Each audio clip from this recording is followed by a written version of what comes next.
temperature is -7.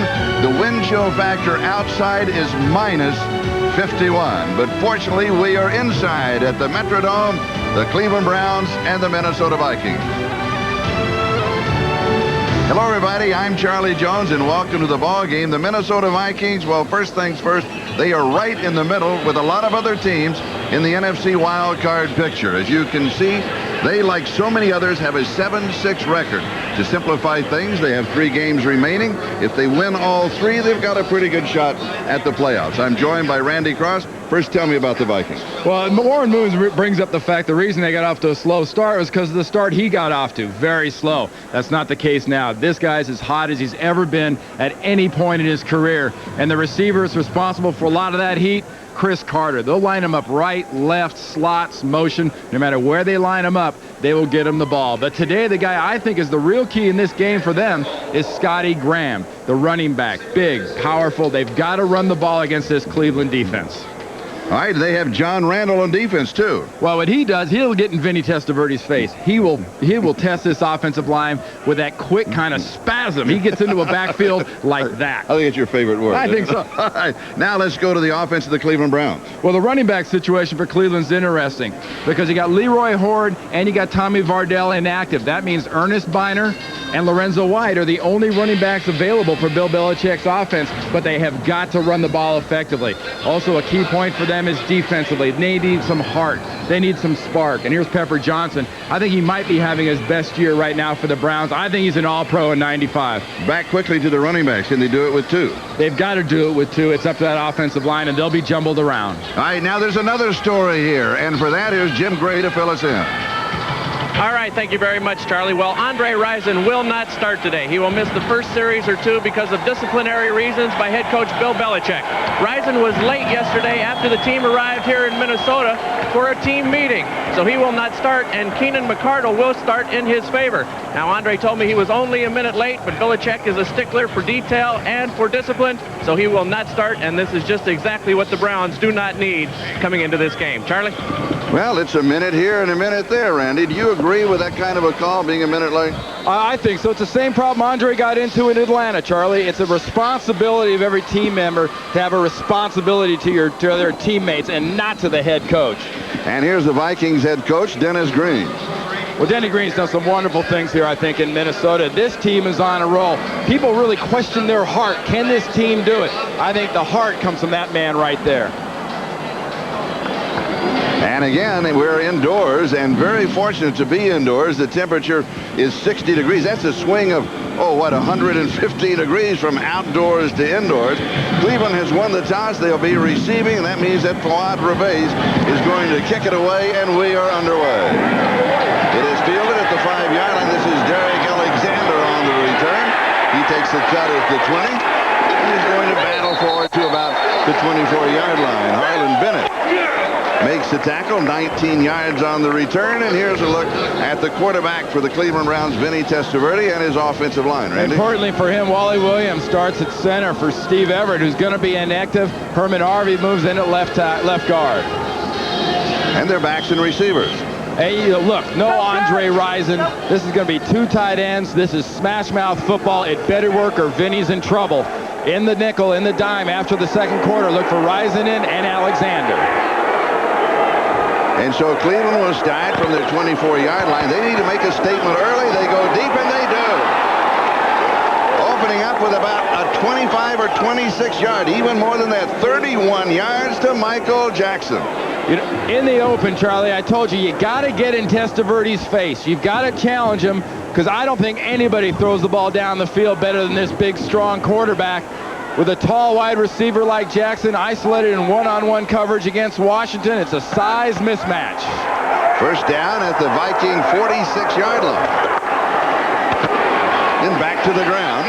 Lorenzo White now in, and he gets the call. We'll check out that defense for the Minnesota Vikings as he is met by that defensive front, and here's their front 7. We talked about Randall. Watch Tuaolo. He plays that nose, that cock position. He'll challenge Wally Williams, and it's been a long time since last season. He's played a lot of center. His secondary?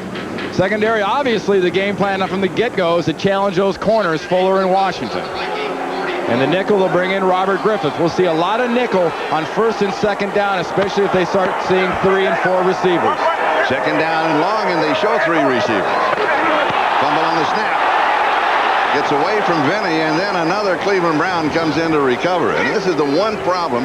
The Browns have had early mistakes in the ball game, and then all of a sudden they get out of it very early in the early going. Well, remember, new center, Wally Williams. Vinny Testaverde's hanging in there. The ball gets short arm. That's an inexperienced center going against some tough defensive tackles. He's thinking block first, and he's thinking ball second. Now you face third and long. What do you do? Well, there's Steve Everett, the regular center. What you do? You make a pocket for Vinny. If they penetrate the pocket, Vinny's got to move, then Vinny's in trouble. There's the pocket. Steps forward. It's underneath the coverage, though, as he goes to Ernest Biner way shy of the first down. Jeff Brady is the man who makes the tackle. John Randall comes around from the backside, getting the penetration, collapsing the pocket with Barker coming in at the end. And they force things underneath. That's why we're going to see a lot of that nickel. You're going to see 5 defensive backs. Why do you see 5? Because this guy, 93, John Randall, can get around anybody and put pressure on a quarterback. Tom Tupa will try and hang it up. This is going to go to the end zone. So it'll be a touchback, and they'll bring it out to the 20-yard line. 43 yards on the kick. No score. The Cleveland Browns and the Minnesota Vikings will be back in a moment. Warren Moon now will lead the Minnesota Vikings. First opportunity on offense. They want to establish something early against the Browns. Well, what they do, Warren Moon's caught in the same trap as Dan Marino and Jim Kelly. Unbelievable stats, great yards. He can put his record book against anybody else's, but no Super Bowl rings. It's really unfortunate because this guy's passed for more yards than anybody in the history of professional football. He talked yesterday about the time in Canada, which he enjoyed, but if he'd have spent more of that time here, his numbers would be even higher. So he'll start from the 20, first down.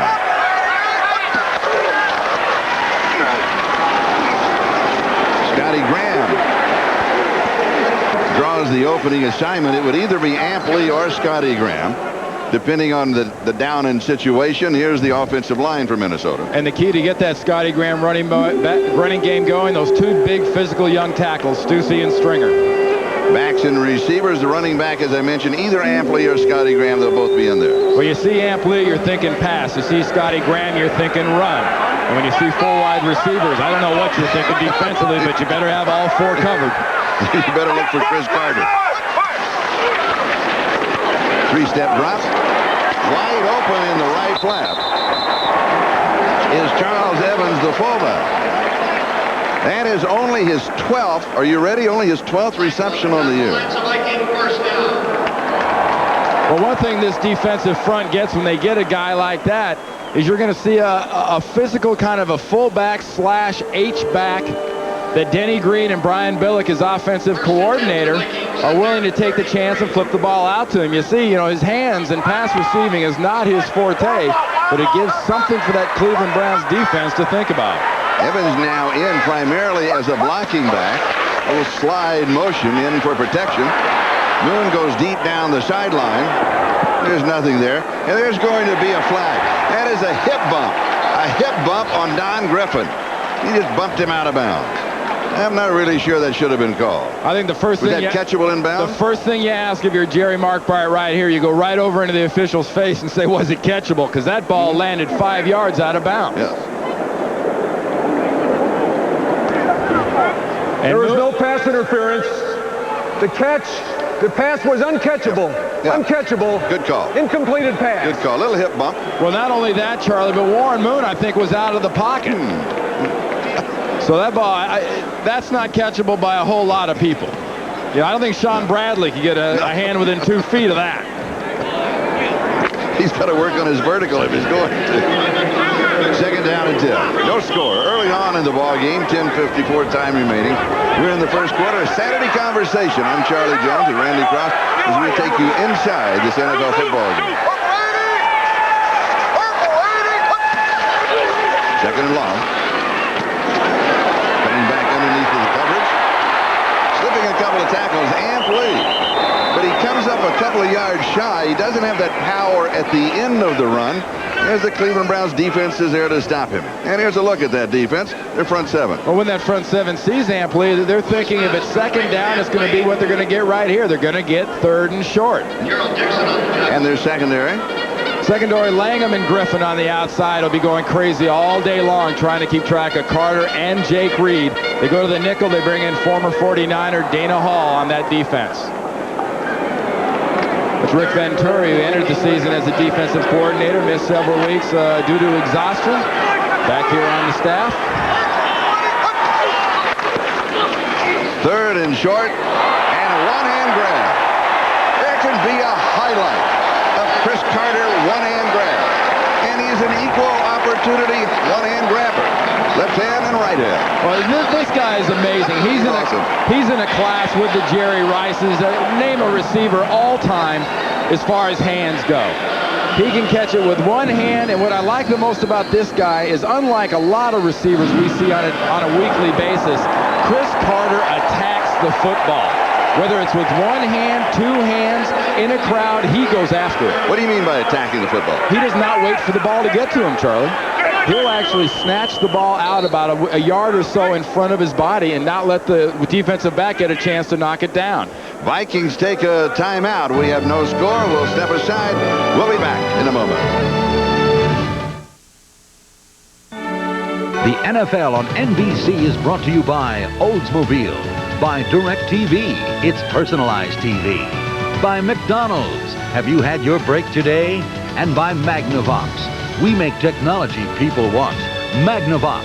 Smart. Very smart. Let's take a look at a category I think Chris Carter leads the league in, and these are what I call thank you catches. See that ball? I mean, most human beings don't go near that ball, and the reason I call it a thank you catch, Charlie, is he goes right back to the huddle, and the first thing Warren Moon says is thank you. First down. Handoff inside. Browns defense shuts down Scotty Graham. And speaking of Chris Carter, as we were just a moment ago.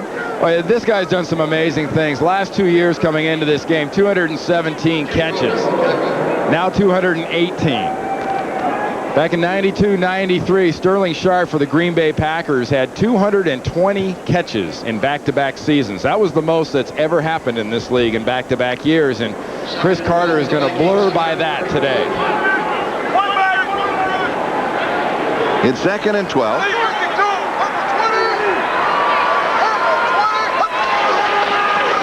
Blitz coming from the outside that is picked up. Has a man wide open.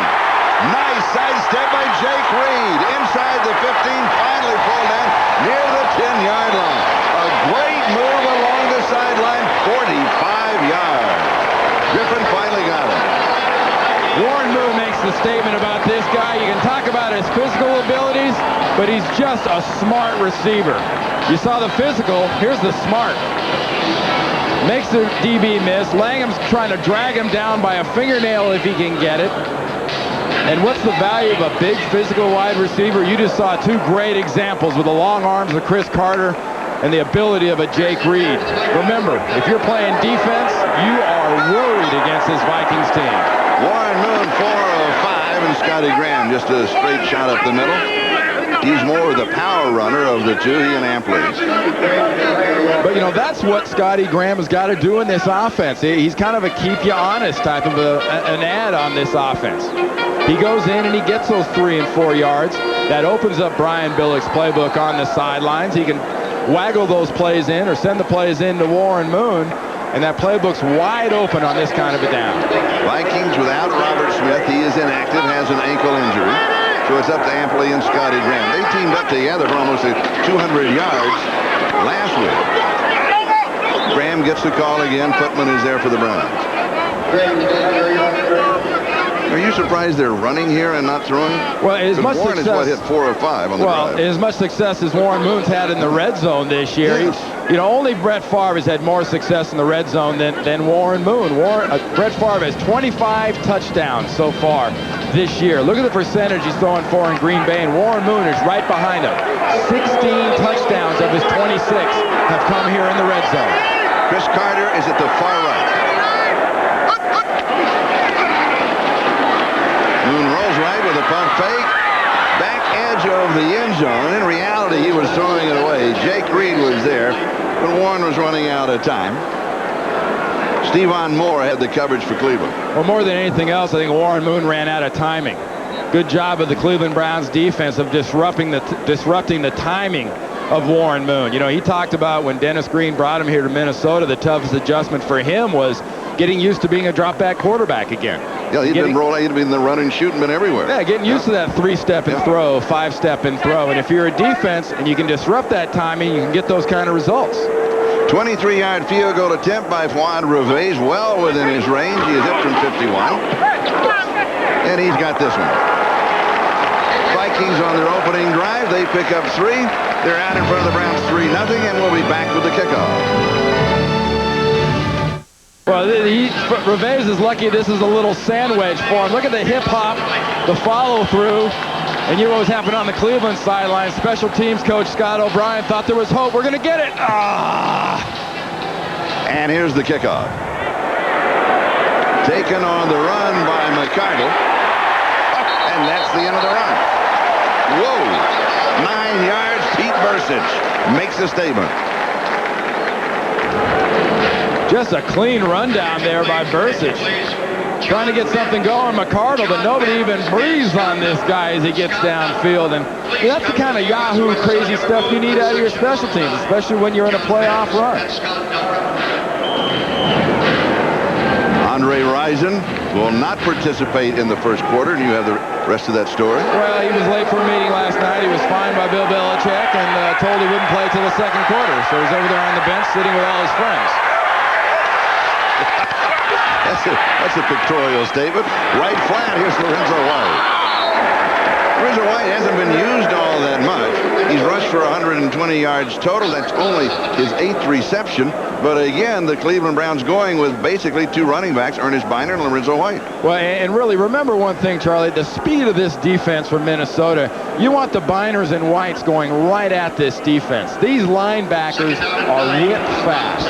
They will run with any running back in the league. You better go at them and smash them in the face because they are undersized. You go sideways, they will run you down. Vikings up by a score of 3-0, just under 6.5 left. We're in the first quarter.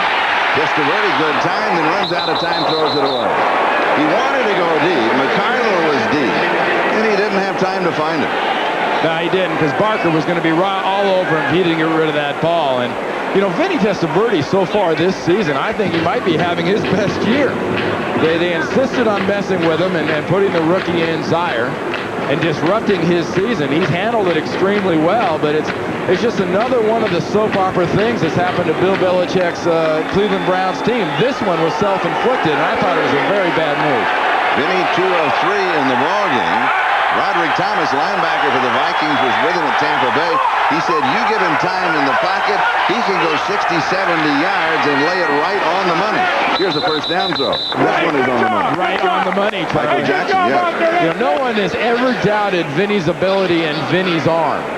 The problem with Vinny is if you get in his face and you pressure him, he has problems with passes. But if you let him sit back there and click in on that timing, we talked about Warren Moon's timing, it's important to all quarterbacks and receivers, and that's a great example of just absolute perfect timing between Jackson and Testaverde. But doesn't that happen to most quarterbacks, except the really great ones? If you get in their face a lot, you can disrupt them. Well, you don't pay most quarterbacks the kind of money these so-called great ones make, Cole.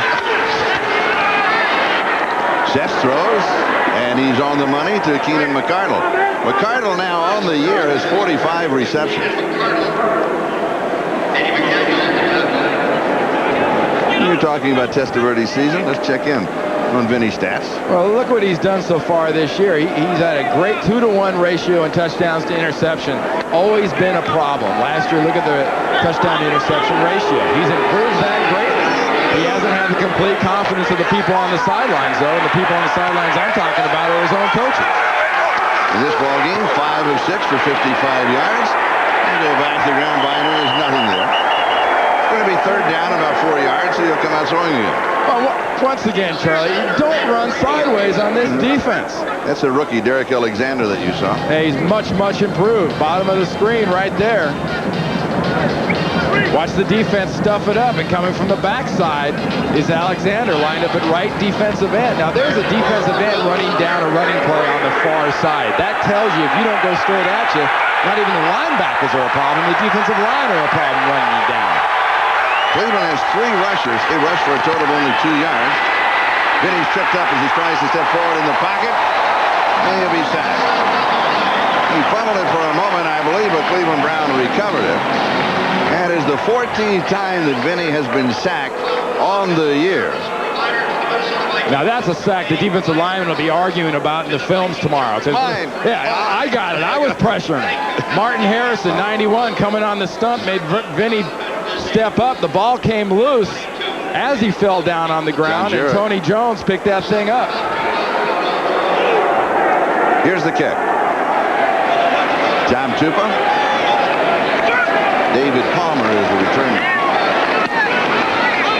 This is a returnable one. Low driving kick, nice move. Cuts back up the middle, has a hole. Nice move at the 30, good return. And the 34-yard line. 50 yards in the kick, 24 yards on the return. David Palmer gets some of it back. Vikings lead 3-0. Here on NBC, the pregame show, NFL on NBC, free agency. Can the game survive? You're going to talk with everybody, fans, general managers, players, an in-depth look. And you have some thoughts on that. Well, yeah, free agency 2 years ago, the owners thought they'd sign the deal of the century, getting this collective bargaining agreement. And right now we're seeing a very humble group of owners do something I don't think they ever expected, and I certainly never expected. They're looking to other people to protect them from themselves. Sounds like baseball. Well, very familiar. Is that early 70s? Mr. Paul Tagliabue is also going to join NFL on NBC. In the studio in New York is Charles Evans, the fullback. That's only his 9th rush of the year. He has a reception in the ballgame, not used that much, but used in the early going here by Sean Adams with the tackle. When you get a situation with this Minnesota offense, though, Charlie, you're talking, 2nd and 4, 2nd and 3.5. That is pure play action. That is pure Chris Carter. And the defense is thinking the same thing. Where is number 8? Pass to the ground again. Scotty Grant, it doesn't work. Browns are waiting for it. Dan Footman. Defensive tackles there to wrap him up. That's really the strength of this Cleveland Browns defense, is inside with Goad and Footman and Pepper Johnson and Banks there. 58, just Stone and Evans on the lead block. Footman gets good penetration. The rest of that defense follows up. Sort of the opposite applies to this defense of Cleveland. If you want to attack Footman and company outside, they're not as fast outside, especially their linebackers. Go to the perimeter. You go inside, you're playing to their heart. Dana Hall is in, nickel defense, looking for the pass. There it is. Jake Reed, wide open. Warren Moon nails it, and Reed is hard to bring down today, but he brings flags along with him. Probably a face mask. Yeah, when you're grabbing and getting desperate for tackles, little pieces of those face masks end up being caught in the fingers of defensive backs. Jake Reed, 2 receptions for 77 yards. Here's Jerry McBride. Personal foul, face mask, number 28, defense. 15-yard penalty, first down. That's the big one. You watch these Viking receivers, you really appreciate Yak, the yards after the catch. These guys can go and get it. That was a blatant attempt in the official's mind, and I think pretty successfully by Langham, of trying to pull Reed down by the face mask. That's why it was ruled blatant, and that's why it was 15 yards. Vikings back into the red zone again. You see Jake Reed, 77 on 2. When he gets off to this kind of a start is when a defense should be really nervous. And what did Warren Moon say about him yesterday? He said he's good, but he can really be good. He said as soon as he realizes how good he can be, he'll be one of the great ones. Warren Moon, 5 of 7, 98 yards. He's already one of the great ones. As long as Carter's in this offense, Reed will never be the man. He keeps making plays like that, he will be. Scotty Graham. Moore with the tackle. Remember, I told you about the strength of this defense being in the heart. And where do they go at? They go in the heart behind this guy right here, Randall McDaniel.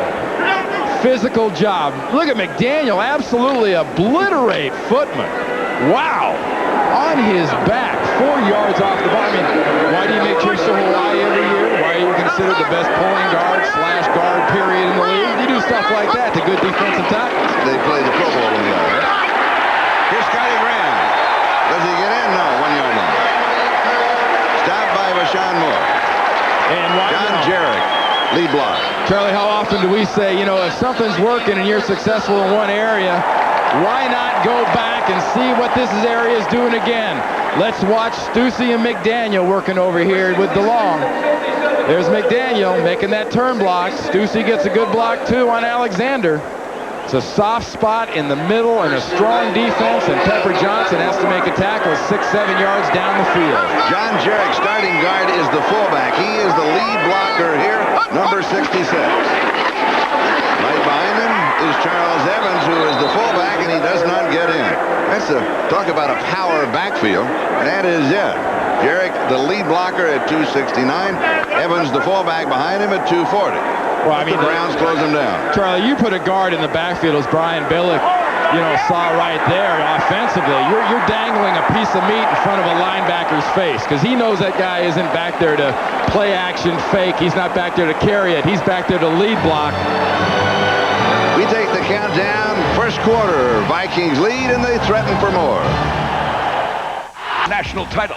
Now Charles O'Bannon leads the Bruins against ECC Power Maryland. The John Wooden Classic. Next on NBC. Well, remember what I said, a dangling piece of meat in front of a dog? There's the meat. There's the dog. Sutter, the linebacker. He sees where that guard's going. Jarak chop steps, and he absolutely stuffs him right in the hole. Has to bounce it out to where he knows the help is defensively. They'll try it again. Evans the tailback. John Jarrett is the fullback, the lead blocker.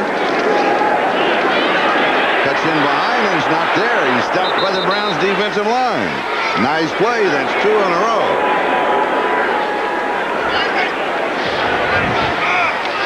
And instead of just following the fullback, this time they bring Randall McDaniel out. Try to get a little lateral movement.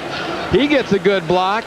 But the pressure comes from the inside of the defense. They read the fullback going, and the whole defense flows that way. What the Browns want to do, what you mentioned earlier, they want to hold the Vikings to field goals early. Well, what they've done defensively is they've dug themselves a huge hole for Bill Belichick's offense to try to get out of the last couple of weeks. They went down 17-0 to Pittsburgh. That absolutely buried them. They've managed to come almost back, but never all the way. Same set, but a swing right side wide open is Charles Evans, and it's his first touchdown of the year.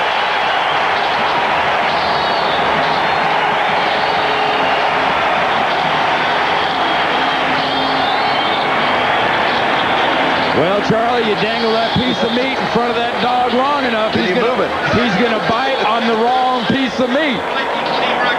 Going after the run. Look at Evans. That's taking advantage of something that they really do have on this Cleveland defense, and that's a lack of speed.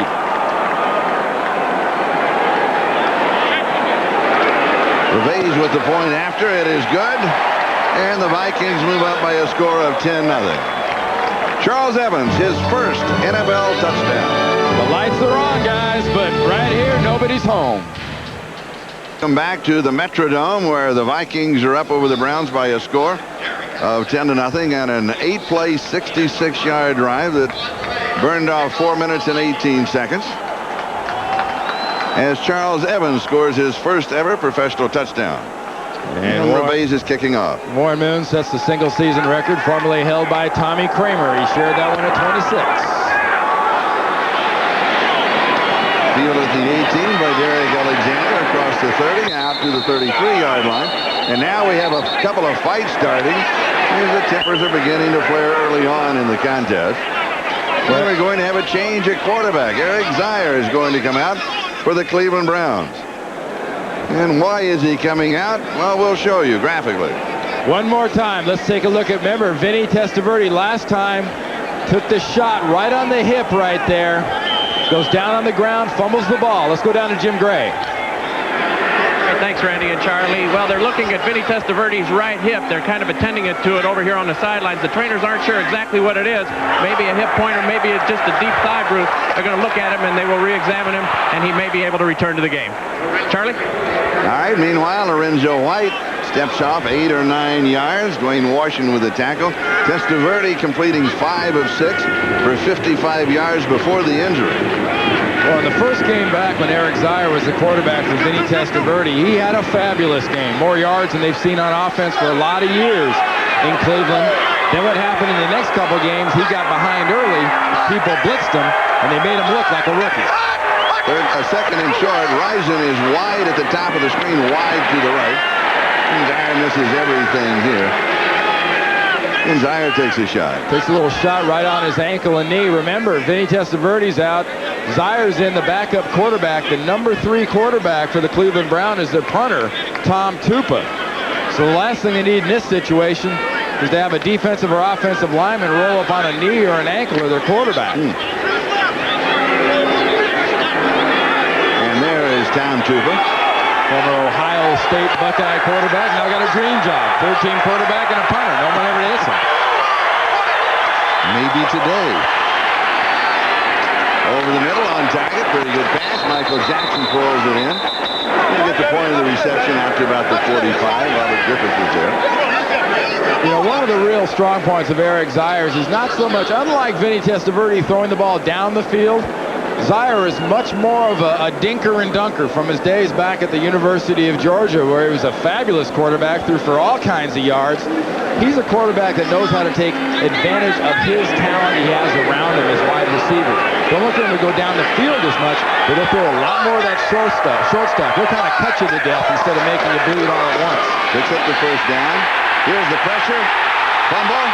That's a fumble. Recovered by Frank Hartley. And Tony Dungy upstairs is doing the same thing to Eric Zier that the Pittsburgh Steelers did to him when they got a lead. They blitzed him. They came after him. They brought the blitz. They brought McDaniel. They brought the house. Everybody involved is coming after Eric Zier. Look for that on us every play against this young quarterback. One more time. And watch number 50, Ed McDaniel. He's the one who knocked it away. Well, McDaniel gets in there. All kinds of guys get on the rush. Jeff Brady at middle linebacker finally gets in there, too. Zier, the rookie from Georgia, taken in the 3rd round of the draft, goes deep, and it is incomplete. Oh, that's tough. Michael Jackson knew he had to go up for it, and he knew he was going to be hit. Well, it's a 2-part play right there. The rookie, Orlando Thomas, does a good job of playing center field and playing catcher. The short man up front, John Randall, runs right around Arvey, 70, the left guard. Pressures Zier, and Zier has to hang his poor number 81, Michael Jackson, out for that. That is putting your guy out to dry right there. 3rd and 20.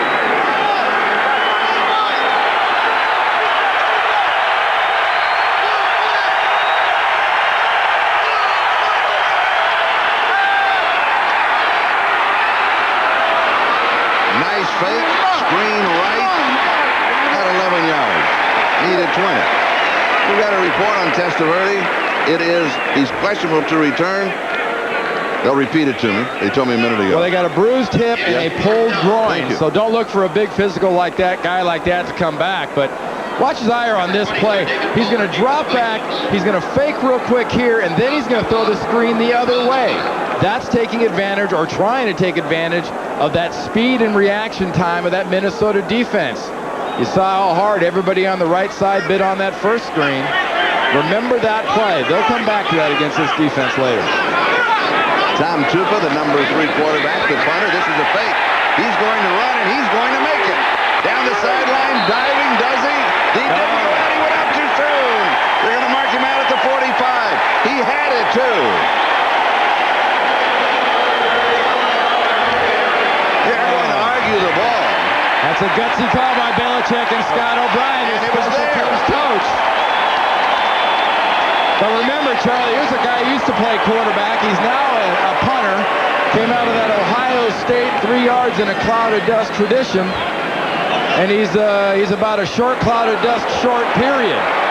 The Minnesota punt return team runs off, and right here it looks like he's got it slam dunked.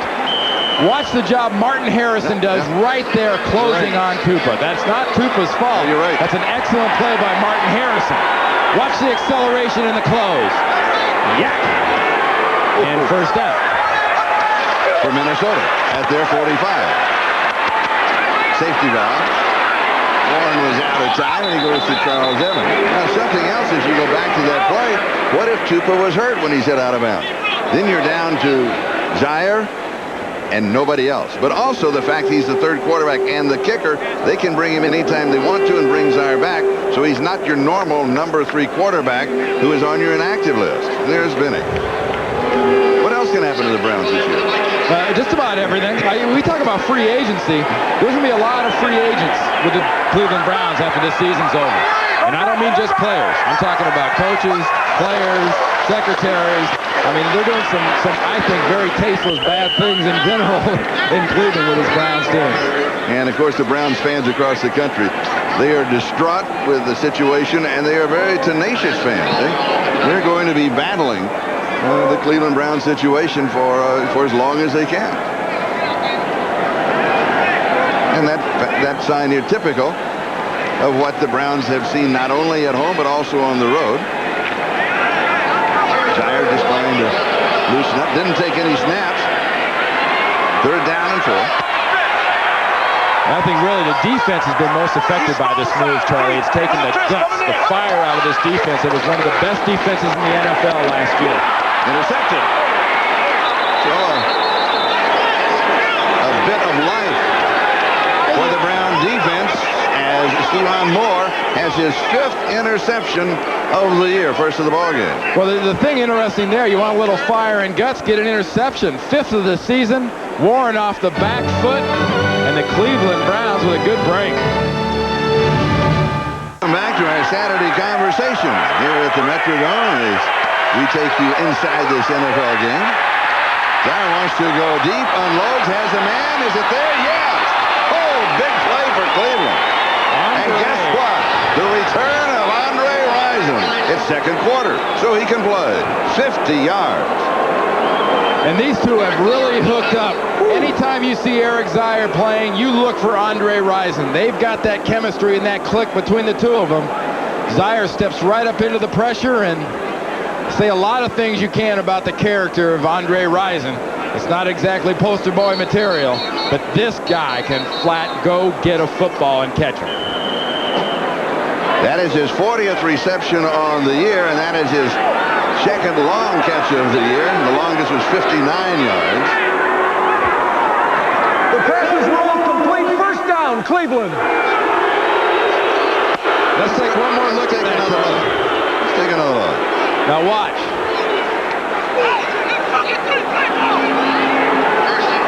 Battling possession all the way down and fighting it off the ground. Yeah, the matter of possession, though, came after Rison had hit the ground and had the ball. Good first down and goal to go. Oh, Lorenzo White is stuffed by the Viking defense. Roy Barker. That's a good morning. How are you here for an early Saturday morning start? Yes. I'll get the cobwebs out. One more time, coming from the top of the screen, 92 Barker. End of argument. Right underneath Big Orlando Brown, and I do mean Big Orlando Brown, number 77. This guy is he's a whole crop of shade, you might say. 6'7", 340 pounds. Casts a big shot. You got movement. I'll stop the play. And this is Metrodome noise. Tony Jones, the left tackle, as the crowd starts screaming down there in that end zone, is affected by the noise. We talked with Tony yesterday as a Full start, number 66, offense. Prior to the snap, 5-yard penalty, second down. He addressed everything going on with the Cleveland Browns on the year and recently, and he said, but it's out of our control. That was was his keyword, control. So the only thing that we can control is how we play on Sunday. Actually, how they play on Saturday this week. What happens between the stripes, he emphasized, Charlie. He goes, we can't control the play calls. We can't control the defensive calls. We can't control anything but beating the guy in front of us and staying on sides. And having a good time with his young son, right? That's right. Here's the screen. Well set up. Also well defense on his binder. Thomas was there. Yeah, Broderick Thomas makes a nice play defensively from his linebacker position because this is a well set up screen. Everything runs off to the left on this screen. And what happens is Broderick Thomas, somebody tries to cut block him. Watch Tony Jones come out here right there. Try to throw a cut block on Thomas. Thomas jumps right over the top and makes the tackle. Notice what John Randall did? He pushed side. We talked to him. He said, I'm aware. Yeah, every little bit helps, though. Just reminding him he's there. Yes. Not hitting the quarter, just pushing him on the shoulder pad. Third down, and it's too high. Into a crowd. I'm not sure that Genshin could have caught it anyway. Field goal team will come out. Oh, that was Harold Bishop. Van Stover hit 24-27. He's hit from 47. And Everett's the normal snapper on these field goals and extra points. Remember, he's inactive, so that puts Tim Goad, the defensive tackle, at center. From 26 yards out, it is high and good. Cleveland is on the scoreboard. Vikings are up now, 10-3, back to the kickoff. 10. That is the time remaining in the first half. Cleveland with the field goal. Vikings lead by 7. And Minnesota will have another shot here. Qadri Ismail is back as one of the return men, and Bobby Phillips is back with him. He's a rookie free agent from Virginia Union. Once again, it's usually really lacking when you have a team that has no fire and you're suspicious of giving up. Don't make the big plays on the special teams. And this goes past Qadri, and he'll down into the end zone to bring it out to the 20-yard line. Be sure to be with us tomorrow. The NFL on NBC. Most of you to see the Pittsburgh-Oakland game, and that will be tomorrow at 12:30 Eastern Time. And that should really be a key matchup. There's a picture there of Cordell Stewart. What a joy this young guy is to watch out of Colorado. You see the rest of the schedule. That Pittsburgh-Oakland game late, though, Charlie. Yeah. 9 out of the last 11 times those two teams have met, the winner's gone to the Super Bowl. And what's his nickname? Slash? Because he's quarterback slash receiver slash runner. Don't make any mistake if you're a football fan out there. Cordell Stewart is a quarterback. Yes. Warren throwing from the 20-yard line. That's the line of scrimmage. He goes to Qadri Ismail. His first reception, 13 yards, and the first down. Now let's go back and look and see what the Vikings have done thus far in the ballgame. They moved the ball effectively, but to Cleveland's credit, they held them to a field goal on that first one. Remember, that touchdown was set up mainly, I think, by the Cleveland offense, the way things happened with that fumble by Vinny Testaverde. Billick's offense has been just a little off. What's happening is Cleveland's rolling the zone towards Chris Carter and taking him away. Here's Scotty Graham, about 8 yards. Told you at the beginning of the game, this guy is going to be a big factor. You got to run inside. You got to set up the run against this defense to make them think. To make them think run. To make them be physical. If you can make these guys be physical, you can use your speed down the field. Here's the rookie Corey Strimmer at Ohio State. There's a nice little block. It's kind of a block slash hold working against Mike Frederick, but good feet. Graham has already rushed 9 times in the ball. Which I remember this young guy a couple of years ago was out of football. He's working in a pharmacy in Columbus, Ohio, when they pulled him in here to Minnesota. And this is Scotty Graham's time of the year. December. You know, for his career, he's only rushed for 940 yards. Look what he's done in December during that time, 711. So This doesn't take a real genius to figure out when Denny Green gets into a crunch time situation, he wants a big physical running back, and his guy in December is Scotty Brown. Larry Webster, number 79, defensive tackle for the Browns, in the ballgame. He's there to do one thing, and that's push and shove it right up the middle. This is going to be close. A reach at the end and then kicked away. Well, kick or not, Evans very smartly gets that ball out there and gets the first down. Now, where was the ball when his knee touched? So that's the key. Where's the ball being marked?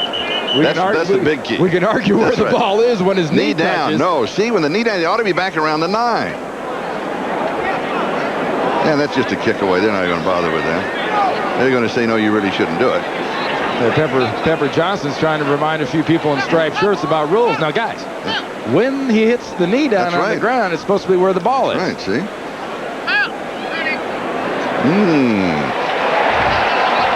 Stretched just enough. Got the mark, didn't he? Yeah, Pepper loses that argument, but hey, the seed's in the official's mind. What seed?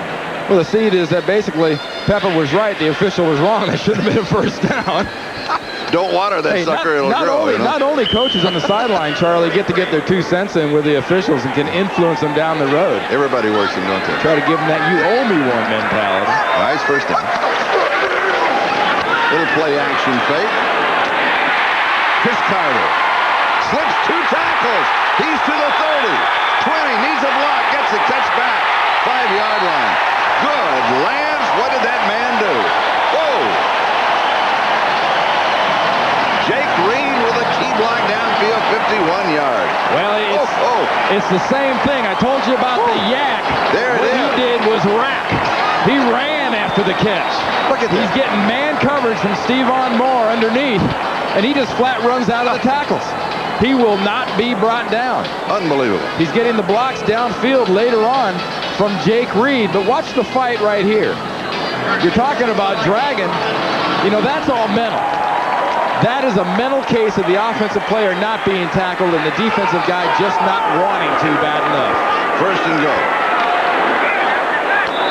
Scotty Graham gets a call again. That's not working. They got to change that. Sorry, that last play I think is an illustration. I said earlier that the defense has been affected by this move to Baltimore more. Yep. There's an example of that want to. If your defense wants to, they come up, they smack that receiver, they bring him down. You got 2-on-1. Give me a break. You know, there is a softness right there that should not be in Bill Belichick's defense. They were pressuring Moon, though. Well, here, not much softness to here. Warren Moon would like to see a little softness and charity out of the defensive line there. Anthony And got Pleasant. none out of Anthony Pleasant.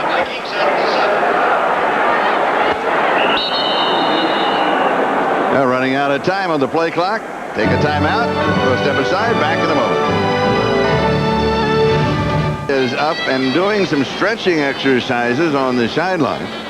Still questionable if he can return to the ballgame. Yeah, but baseball hat means no place ski as far as a quarterback goes. And here's a quarterback that's doing some serious playing so far today. Strong in 95 in the red zone. He's completed 10 of 13 in this ballgame. Has the protection.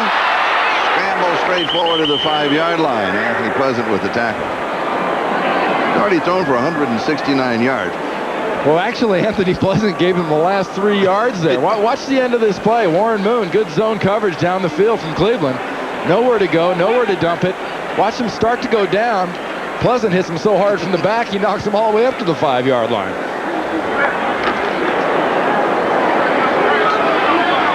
They're down, goal to go.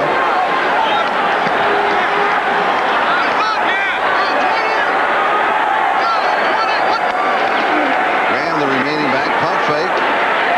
Diving reception, does he get it? No. Carter thought he got it. Warren thought he got it. Warren knows he put it in a place that it shouldn't have been. Look, the crowd knows I have it too. Well, Warren threw this one low and away, did not throw it very well, but if you got a guy you can throw a ball bad to, it'd be Chris Carter. I don't know. Let's see it again. Hands under the ball. Nope. No, it just did hit the ground enough not to be a catch, but... Boy, he fought it all the way, didn't he? Charlie, look. Only Jerry Rice and 1 or 2 other guys in the history of this game get near that ball. Warren knows he threw it low. He's not complaining about the call. He's complaining about his own throw. 23-yard attempt, but we're going to flag first.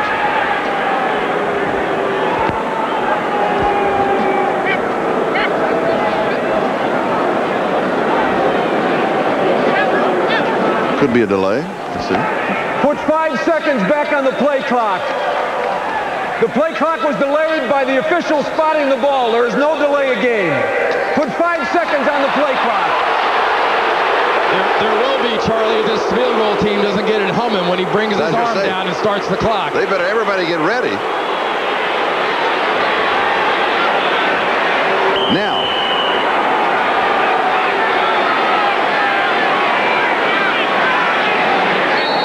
They didn't do it. They didn't do it. And they knew. They knew they had 5 seconds. Jerry Mark Bright gave them 5. They needed 6. That's right.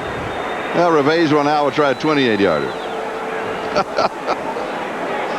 You're not going to hurry me. Delay of game. Offense.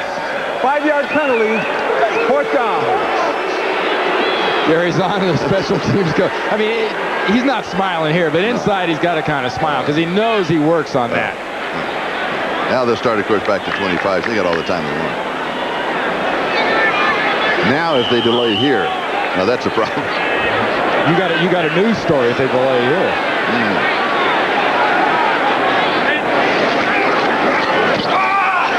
Good. Revejo now is hit from 23 and from 28 in the ball game. And the Vikings lead again by 10 points, 13-3. We have 2 minutes and 20 seconds left first half and 20 seconds before the 2-minute warning. And that combination, Moon to Carter, set up that field goal right there. And there's Vinny on the sidelines who's talking to, coaches and doctors. And I think it's critical to get Vinny Testaverde back in this ball game. There's any physical way this guy can play. Because you saw what Tony Dungy, the defensive coordinator from Minnesota, did when he saw Eric Zier. And granted, Zier completed the ball down the field. He is going to see blitzes. He's going to see man coverage. He's going to see Tony Dungy there throwing everything he possibly can at the rookie. He's down by 10 points, and he's got to do that to this young guy. It makes a rookie look like a rookie. Quick personal note, my friend Pat Porter, who started me in the business so many years ago, is not feeling all that well back in Fort Smith, Arkansas, and I just wish him well and hope he has a great holiday season. He is one of the nicest men in the world and really helped me when I was just starting, and has one of the great voices. His voice is way down here. So get well, Pat. Get feeling better. All right, 2 minutes and 20 seconds. That's the time remaining here at the Metrodome in Minneapolis. 60, 65 degrees indoors. I understand it is warmed up outside to 2, only 2 above. And the wind chill factor is about -43.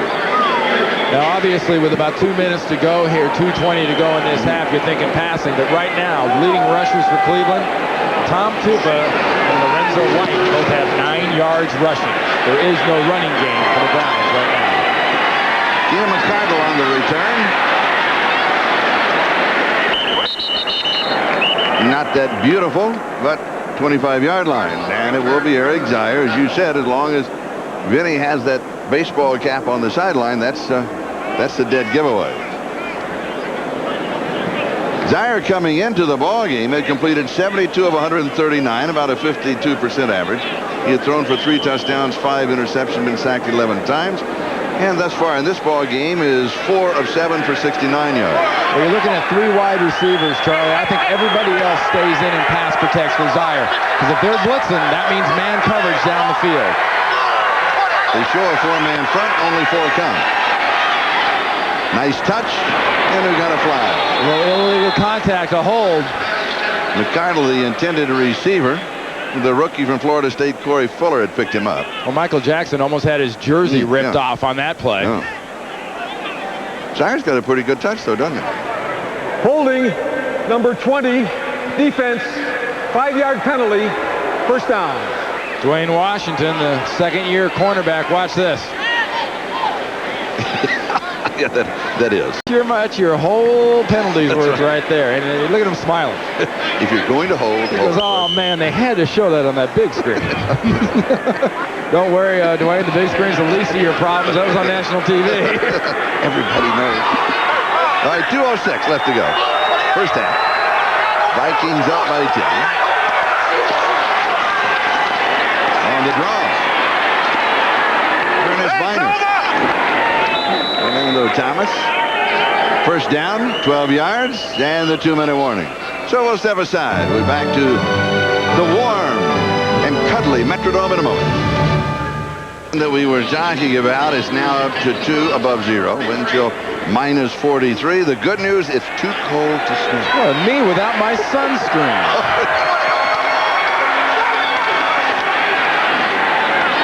Good pass. Zier to McCardle.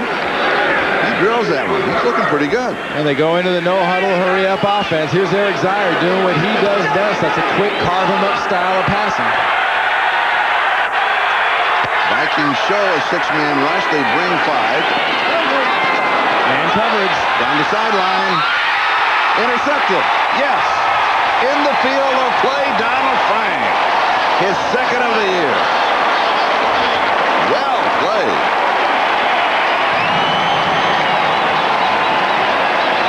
Wow, Zier and Risen saw that from the get-go. They were going to get man coverage.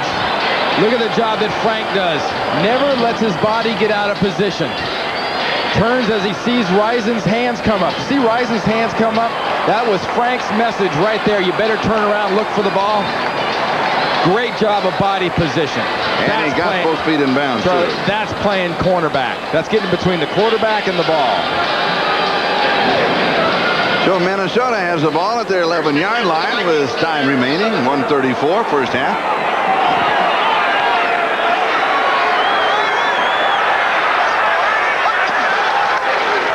Three-step drop. Greg DeLong. Now Greg DeLong, rookie free agent, tight end, formerly with the Cleveland Browns. First start, first catch ever. That was a Christmas present, Charlie. Well, he deserves it. He does. Well, if he's going to smack his face blocking that much, I guess you ought to throw him the ball. Sure, yeah, let him do something.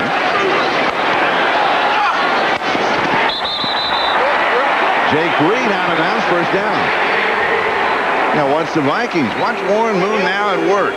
He'll use the sidelines. He'll use the clock. He'll use everything. And stay with us at halftime. What do we have? Greg Gumbel, Mike Ditka, Joe Gibbs, Don Shula interview. A look at tomorrow's big NFL games. Pittsburgh, Oakland, Buffalo, St. Louis. So that's the Domino's halftime report. So stay with us. We'll be back, of course, later with the second half of this ball game between the Browns and the Vikings. The Buffalo Bills, the thing that wouldn't leave. That's right. They just will not They're go. back. Yes. Underneath the coverage. He's Kadri Ishmael back across the middle from the 6-yard line. Antonio Langham's a little banged up after that tackle right there. Vikings do have a timeout remaining, and this will stop the clock.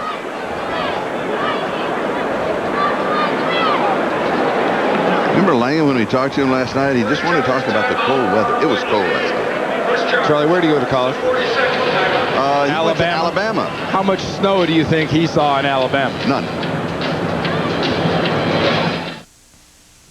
Antonio Langham's right shoulder, you can see, and here is why. Watch his right arm and right shoulder. Everything comes down right, not so much on top of the shoulder, Charlie, where guys get hurt when you hurt a shoulder on an artificial surface like this. Isn't on the top of the pad, it's over. See on the side of the jersey where like the 37 is there?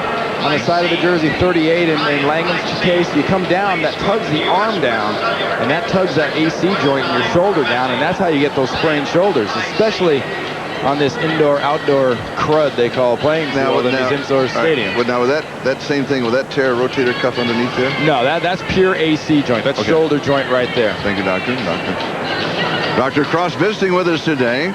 And well, Antonio Langham talking about, playing in the cold and too cold is you're playing indoors here, and one of the problems with playing indoors, as nice as it is not to be out there 100-odd degrees away, where it is cold as it is out there, is you got to play on these carpets that are very, very hard.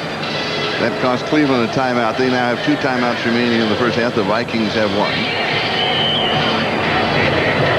Warren Moon has been airborne here in the second quarter. He has not had a pass hit the ground. But that brings in Tim Jacobs, number 41 at cornerback. He draws Jake Reed at the bottom of the screen. You figure they'll go right at it. Warren is 8 of 9 with 1 interception in the quarter. Underneath the coverage. Oh, Evans, and it is Tim Jacobs. Warren Moon might have been unsure whether or not the guy could cover Jake Reed. he can tackle now. That's right. Half of the equation has been figured out. The boos because the Vikings are taking all kinds of time. And the clock keeps running off. Yeah. The ball was knocked away. That clock should have been stopped while the Yes, it officials should have. tried to get the ball back. You're right. I think the Vikings are saying, okay, this part of the field, one timeout remaining, we'll take the run down. We'll just take the run down. I think what they'll do, they'll run it down to a point, take a timeout to where they can chunk the ball down into the end zone. Remember the arm on Warren Moon. Well, they've taken their last time out here, and they have 15 seconds. And Chris Carter, of course, talking with everybody. I think that extra time running off the clock got everybody concerned here on the offensive side of the ball for Minnesota, a little distracted. Discombobulated. Yeah. Why not go after the young guy? Why not go after Tim Jacobs, number 41 out there in for Antonio Langham? Go after him. Go deep a couple of times. You know, plus you're talking about, Langham's a 6-footer. Tim Jacobs is only 5'10", so normally you'd say, well, not 2 inches, no big deal. But when you're covering wide receivers that are 6'2" and 6'3", those extra couple inches, especially with attacking wide receivers that love to go after the ball, it's a big deal. And the strength of number 80, Chris Carter, of course, is the fact that he can go dead fast, as fast as he can go, and then can go vertical quicker than anybody. Well, he's just like a high jumper, like a Dwight Stone. Plants and he's up in the air. Now that last run, though, Charlie, they got the first down. So now you've got time left. You've got time left. You've got a Moon with an arm. He can throw the ball 70, 75 yards in the air. And he's got receivers that can go up after him. I think this is just purely a case of throwing up the Big Ben. With only the 3 receivers, but you have to go down the side. Well, do you do it here with 15 seconds, or do you wait one more? Try and pick up, 15 or 20 down the sideline, then go to the end zone. I think you go ahead and do it. Right now? I would wait a play. Throw the ball down the field, hope you get a penalty or a good play by your offense. And if the defense happens to tip it to interception, it's the same as a long punt at the end of the half, and Cleveland will fall on it. Minnesota takes another. No, Minnesota can't take it. They're out of timeout. No, I'm sorry. Cleveland took the timeout. You can't take back-to-back timeouts anyway. Now, remember we talked about that ball being kicked around and the clock didn't stop? And there's Brian Billick. He wants an explanation with Dennis Green. Billick, Green, Mark Bright. Look at their faces. Think they like the answer? I don't think so. Nope. Is it going to change? No. Nope. Meanwhile, Cleveland taking another timeout. They just wanted to gather around Bill Belichick, and they wanted to make sure that everything is that they're in sync. If the Vikings are going to do exactly what you think they're going to do, and that is go deep immediately. They want to be ready for the Hail Mary. And there's one other factor. Fuad Reves can hit from 50, 55 yards away. Well, remember, when you get these formations with 3 receivers to one side, as we get here with Palmer and Carter and Reed up top, you also have the single receiver dragging him across the middle on the bottom. Meanwhile, we're on the side. Bob Burnett gets him. End of argument, Charlie. Yes. Now that's how a defensive lineman throws a monkey wrench in the best of plans. All of those plans go astray. First sack on Moon. Working against Stringer. He just schools the young rookie out of Ohio State. Gets around for that sack. So the Vikings say, okay, if that's the way you're going to do it, we'll take the countdown. It's halftime. Vikings up 13-3 as we go across the country to New York and Greg Gumbel. Welcome back to the Metrodome. Halftime, Vikings are up by 10. I'm Charlie Jones. One of the features of the first half, the receivers of the Vikings and their ability to run after the catch. And that is the subject of Randy's cross-examination. Charlie, call it either yak or rack. That's what Jake Reed and Chris Carter have excelled at so far. Running after the catch and the yards after the catch. Not only here, but once people start trying to tackle these guys, they will not go down. That's the barometer for the second half. Look at the aggressiveness of the Cleveland defense in the second half. Do they let this happen? Do they let Chris Carter run through it? Do they keep the aggressive nature? They've done a good job against this Minnesota defense so far in the first half. Can they keep the excitement level up? So we start the second half. And the Vikings will have their first opportunity, and they started off with a mistake.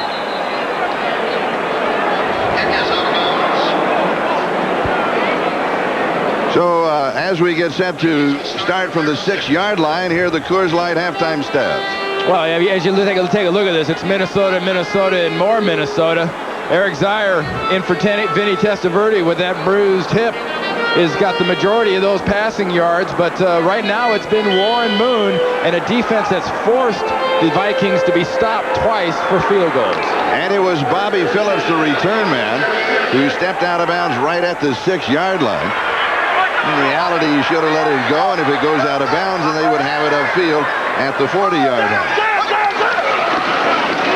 So they'll try and work a little running room as we go down to Jim Gray. Jim? All right, thank you very much, Charlie. Well, Vinny Testaverde will not return in this game. He has a pinched nerve on the bursa sac of his right hip, so he is through for today. Eric Zier will play the entire second half. As for Antonio Langham, they are looking at his right arm and right shoulder, and he has not reappeared as of yet on the sideline. Charlie? So that means for Cleveland, Eric Zier is the quarterback, and the punter, Tom Tupa, is the backup quarterback.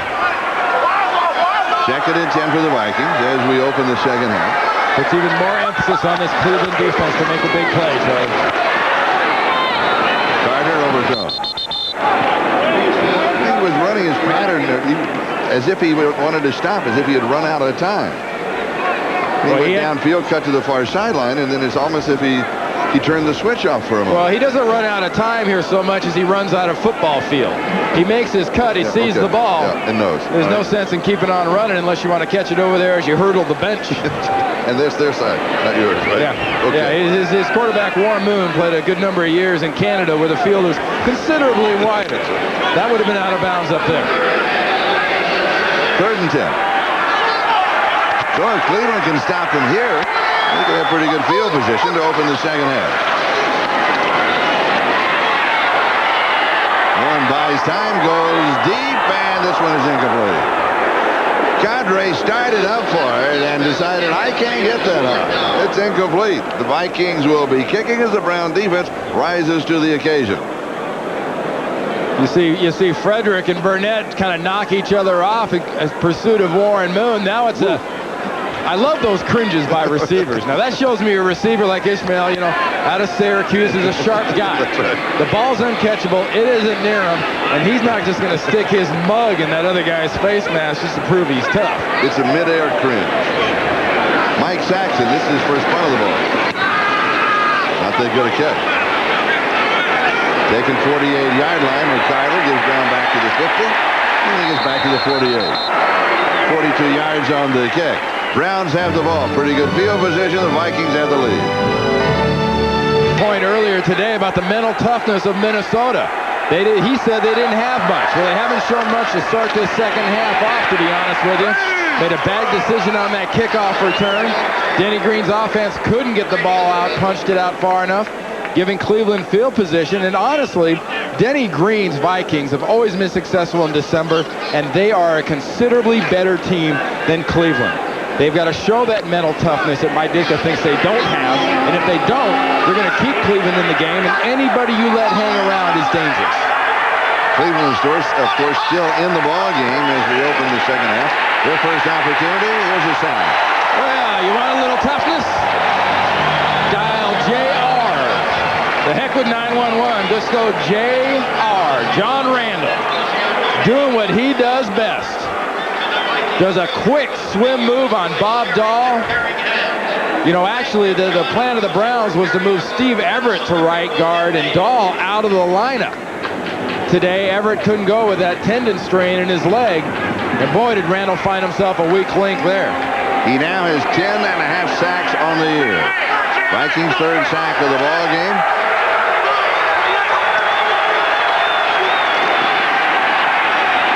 Now goes deep, has a man open. Incomplete. Vikings got help from the safeties who got there just in time. It was the nickelback, Robert Griffin. Well, those of us in this TV business, Charlie, love airtime. Well, airtime can work against a receiver. Nice job right there. Open. He is wide open. Griffith just is able to come over far enough and fast enough to break that out. If there's a little less air time under that ball, that is a huge play for the offense. Tom Tupa will be kicking. Good kick. Palmer stays away from it, takes a Cleveland bounce, goes out of bounds inside the 1-yard line. And so the Vikings, for the second time in the second half, a 55-yard kick by Tom Tuba, will start at their own 1 or inside of the 1. And Charlie, from an offensive standpoint, and I've played in this stadium in this type of situation when you're backed up, I mean, from an offensive standpoint, this is when you need to be tough. You want to talk about mental toughness. You get the ball back on about the yard line to 2-foot line or whatever this ball is. You need to mentally be extremely tough. Offensive lineman, no holding. Running backs, 2 hands on the ball. And remember the ability to break tackles. If the receivers get a short pass and break a tackle, you've got a huge play. Did the offensive lineman talk about the no holding in the end zone? If they do, it's a safety? Yeah, I said as soon as you get in the huddle in this situation. Okay.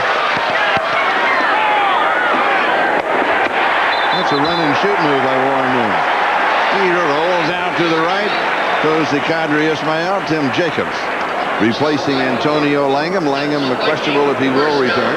Jacobs makes the play. And Charlie, we wondered why they didn't go at him with a little bit more passing there at the end of the first half and expect Warren Moon to start with a little jab. He's giving him a jab with Ishmael. Might hit him with a little right cross with Jake Reed, but eventually he's going to get number 80, Chris Carter, one-on-one against Jacobs. Kadri's third reception, 29 yards, first down. Carter in motion as single coverage. Coming across underneath Jake Reed, the intended receiver. But Tim Jacobs had single coverage on Chris Carter. They'll come back to that one again, I would assume. You know, just because you get that one big play is not a time to relax. You know, you have not now suddenly performed some sort of a great deed for your team. You're giving your punter room. You know, Brian Billick's offense needs to stay as aggressive, stay as mentally tough as possible. This is a great back-breaking opportunity for Minnesota if they can go the length of the field. If Cleveland stops them, it's equally as big the other way. See what they can do on the ground. Just a couple of yards for Charles Evans. Evans has the only touchdown in the ballgame. And that is his first ever. Now it's third down. Remember that matchup, that Jacobs and Carter, that 2 plays ago. Carter was open. Brian Billick called the play, and Moon couldn't quite get the ball to him. Remember that matchup. Expect motion, expect different looks, but also expect the ball to be near Jake Reed or Chris Carter. Carter's in the slot now. He moves across in motion.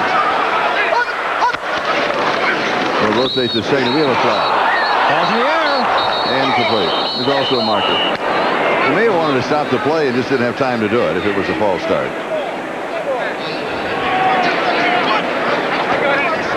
Full start. Full start. Number 66, offense. Prior to the snap, 5-yard penalty, third down. If it doesn't work, it's slapping. No. He was checking his Bursa sack. Remember we talked about Vinny's Bursa sack on his side? Had the big ice bag on it earlier? Watch the motion here as he... Watch Jarek real quick. That is not motion. What, are you kidding? That I think Mr. Jarek there just sort of got pick a number. But sometimes when they throw a flag, they don't know who it was. They just sort of pick a number. Third down. Boy, Warren has a lot of time to throw. Underneath the coverage, got it down. Well, that's basically the idea of that defense, Charlie. You saw not much in the way of a rush. You got a 2-layered zone giving Warren Moon that much time. They can't get near him, but his receivers can't get by him and get this first down. Warren Moon's got all day, throwing off kind of the back heels. But watch what happened on that defense. Watch the linebackers on one layer, the defensive backs on the back layer. I mean, where are you going to go? You can't go downfield to a wide receiver. You throw underneath to a running back. Linebackers fill, make a stop. Saxon, second kick. This one turns over. He's Alexander on the return as a block at the corner. And is taken out at the 45-yard line. So we got 10:42 time remaining. We're in the third quarter, and the Vikings are up by 10, 13-3. Be with us tomorrow, the NFL on NBC. The subject is free agency in the NFL. That should really be an interesting conversation as we come back to play. Yeah, the title they're under that too. That can the game survive? I think a lot of people are asking that question. I think it's overreacting, to be honest with you, on some people's cases, because I think one thing people hate is change. And by their basic nature, change drives people nuts. This system has brought on rapid change. Not always great change, but rapid change. You know, Andre Rison's contract in Cleveland, a great example. I mean, who's worth all the money? The young quarterback who could be the future of this team, working for basic kind of minimum wages, or the receiver who's basically been able to smile and laugh and have a great time, make a bunch of money, but not do much else. That chased out of the pocket. They'll call intentional grounding. Now he's out of the pocket, though, Charlie. Oh, that's right. You're right. You're right. That's the rule to protect the quarterback. Yeah. Remember that toughness, that mental toughness, that aggressive nature? Watch a little stay-with-itness. Here's John Randall. Remember, a defensive tackle, almost the size in some cases of a linebacker. He will run a guy to the ground. No matter how far he has to do it. If he's still got the ball, John Randall's going to find him. Remember, he was talking about Ezra Tuola, who is next to him, replacing Henry Thomas, and Tuola earlier was saying it was really tough, and Randall said, the crown is heavy. You have to learn to wear it. And, of course, Randall really wears the crown well. Here's a sack. Jeff Brady. Jeff Brady in for Jack Del Rio, is inactive today because of a bad knee. Just keeps coming and coming.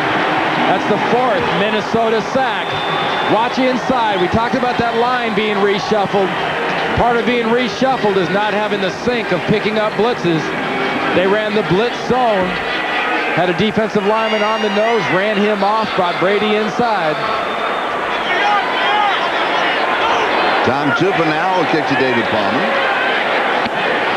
Toughness of the Vikings defense asserting itself here in the third. Now they'll have some pretty good field position. Multiple flags. Palmer fighting his way. Got back to the 25, then to the 24. 26 yards on the kick. Yeah. Charlie might have a little holding with the ball in the air on the far side. Had the gunner on the punt team on the right side being impeded seriously on his way down the field. Quick reminder, the NFL on NBC tomorrow, free agency in the NFL. We'll be talking with owners, coaches, players, GMs, and also the commissioner, Paul Tagliabue, is going to join them in the studio. Personal foul. Unnecessary roughness on number 37, Minnesota. Blocking a kicking team man out of bounds after the play is over. He said 37 Minnesota. That's Donald Frank. 37 Browns is Benny Thompson, the way he pointed. The problem is not blocking him out of bounds. Hitting. The problem is once he's out of bounds, trying to hit him.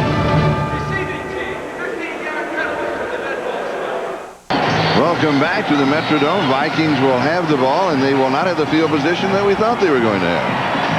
Why? Because Donald Frank attempted to make a hit out of bounds.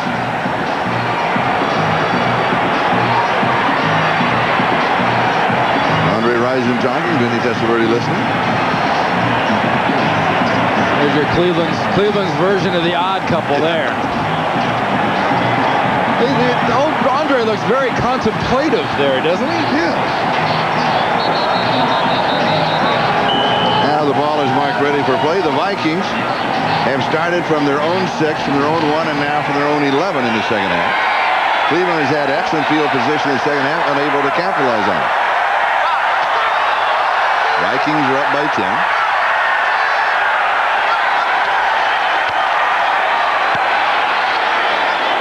Bad throw. Incomplete. Next week, Cleveland will host Cincinnati, and then at Jacksonville. Minnesota at San Francisco, and at Cincinnati, their last two. So this is their last home game. And in reality, and we missed at the top of the show, Minnesota's record is 7-6. They need to win all three. They're leading in this one, but they also need to defeat the 49ers at San Francisco and Cincinnati at Cincinnati. Two tough assignments. Cleveland needs to keep pressuring Warren Moon like they have. Make him keep throwing off both those feet, off his heels. Don't let him set. Pressure up the middle, and it's Carter. Chris has it. Slips the tackle. Second man gets him, 33-yard line. First down. 22 yards. And Chris Carter just continues to do his thing, doesn't he? He really does. And I mean, he scares defenses because once he catches that ball, you don't know where he wants to go, but you better get a hand on him. That gives Chris Carter 220 catches over the last 2 years. That ties Sterling Sharp with the most ever over a 2-year period. He has 3 receptions, 78 yards in the ballgame.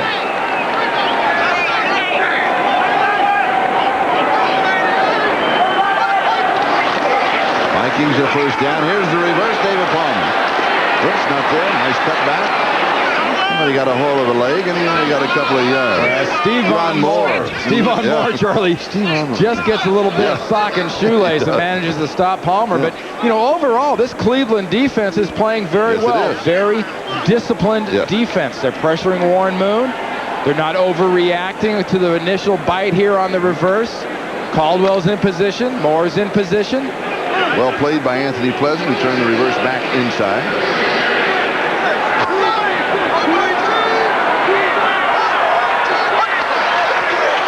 One's going to throw. Coming back underneath the coverage to counter Ismail. He's got the first down. He's got a fly. That's right in that face mask area. Going out of bounds as the DB tries to pull down that receiver, grabbing that face mask. 4 for 40 yards for Qadri Ismail.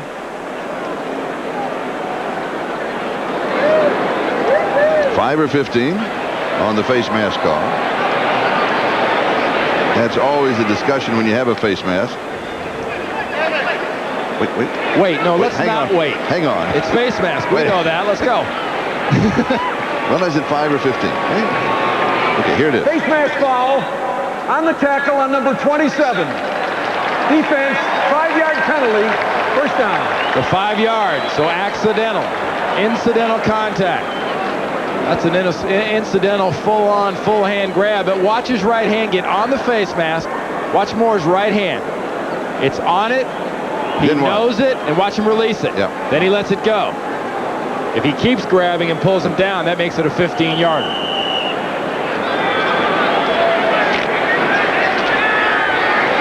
Vikings at the 48 of Cleveland. 8 minutes. Time remaining. We're in the third. Minnesota continues to lead 13-3.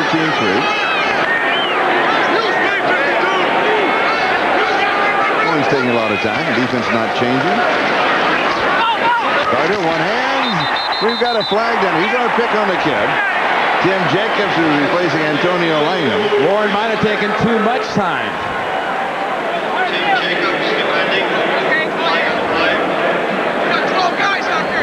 The flag was dropped at the 31-yard line. 12 men on the field against the Cleveland defense. 12 men on the field. Defense. Penalties declined. First down. Here you go. 1, 2, 3, 4, 5, 6, 7, 8, 9, 10, 11, 12. It's good if you can get away with it. And I believe Warren Moon's used to seeing that many people on defense. Now that's a true prevent defense. You know the scary thing for that Cleveland defense right there? No one on that defense looked like they were lost. Every one of those guys knew what they were supposed to do. That's the famous Cleveland Brown 12-man defense. Yes. There should be some confusion when you got too many people on the field. Somebody ought to notice it. Scotty Graham, the power runner, straight shot up the field. Yeah, Charlie, I've been talking about that mental toughness that Mike Ditka mentioned earlier. Part of being mentally tough by the Minnesota Vikings is knowing when to knock somebody out. You know, you're a little hurt. You've been beat on a little bit too. But knowing when to just go for that KO punch and put one on him. And Denny Green's Vikings team has got a team in Cleveland that has struggled since the announcement. They've lost every game. They've struggled with themselves. They don't know how bad they want to play football. You want to make somebody quit, hit them in the face enough times, they'll quit. And this is a chance to hit them in the face. Good defensive play. And guess who did it? Pepper Johnson. Hitting Warren Moon before the handoff. He got there as quick as anybody did. Going for the blitz. That A-gap blitz he talked to us about last night. He gets there before Warren gets a handle on the ball. Explain about the blitz. Well, the A-gap is that gap between the center and the right guard, and that's a clean attack. And look at that offensive line lack of coordination as Pepper Johnson got through there. You talked about the fire of this guy. This guy's having a great football season for Cleveveland. 8 tackles in the ball game. It's got to eat him up to watch the other guys play defense at times the way they have. Blitz is coming, is picked up, end zone, flag is down, incomplete. Going after the rookie Jacobs, and they got a defensive hold. This is coming all the way down.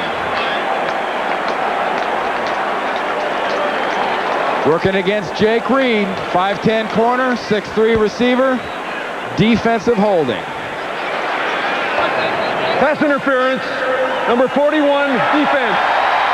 Automatic first down. Here's your matchup.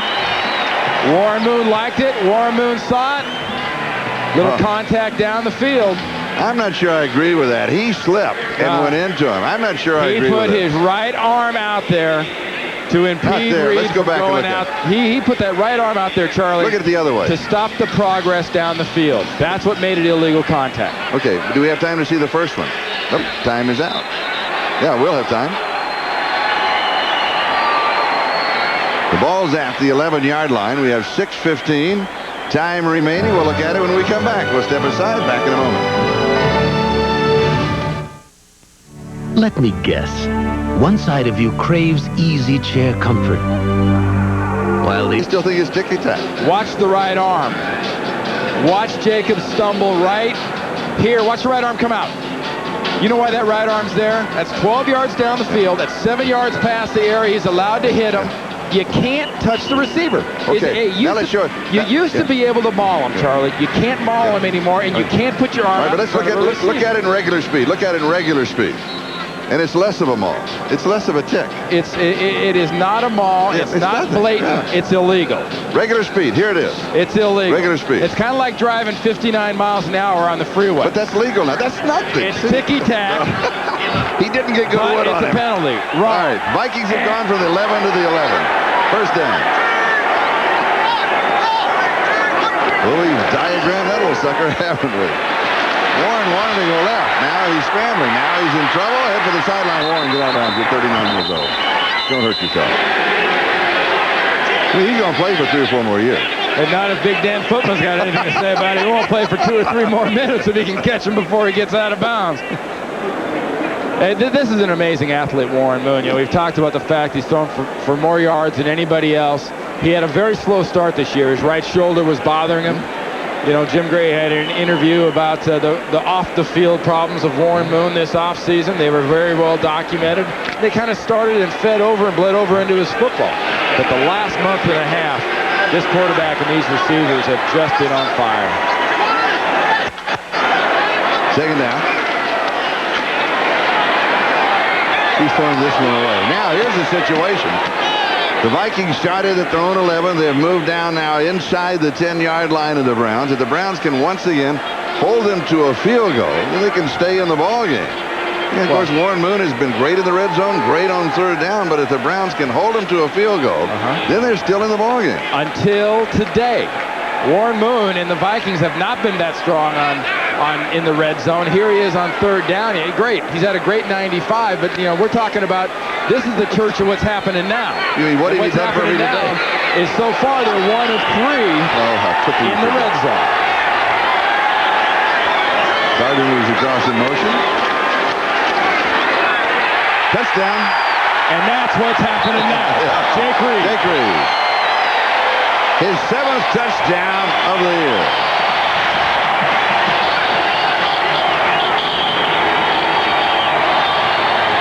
And Warren Moon now is thrown for 28 touchdowns.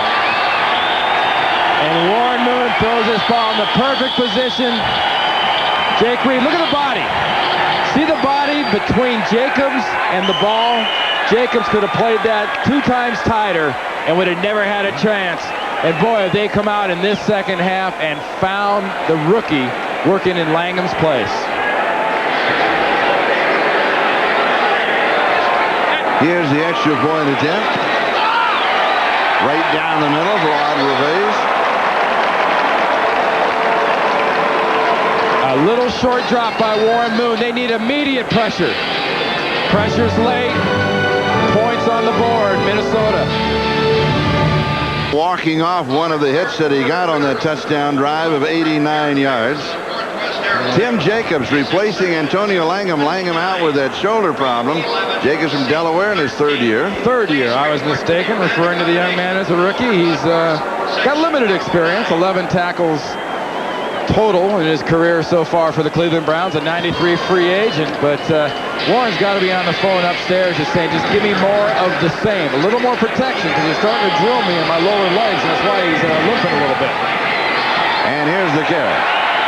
Alexander is the 4, out to the 10. Has a hold, breaks through it, 40-yard line. Hello. Hit first and slowed by Juan Reves, 42 yards on the return, and that set up Robert Griffith for the hit. Oh, Robert Griffith, don't get up saying you hurt your finger on a nice hit like that. That's the kind you know, the old guys in college used to get up, rip off their helmet, show everybody who they were, and dance on the sidelines. Oh. Good form tackle, just smacks them. Look at that. Head in the middle, feet driving through. That's the way it's done. Alexander pops up, and Griffith's got a boo-boo on his finger. And Cleveland starts from the 46. They start on the ground. Lorenzo White's going to pick up all 5 yards on the play. Ed McDaniel with the tackle. You know, don't think Steve Crosby, the offensive coordinator for Cleveland's forgotten about that pass down the field to Alexander that Zier got a little bit too much air underneath. That is still there. The opportunities are there. They've gotten rising deep once. Went to Alexander again.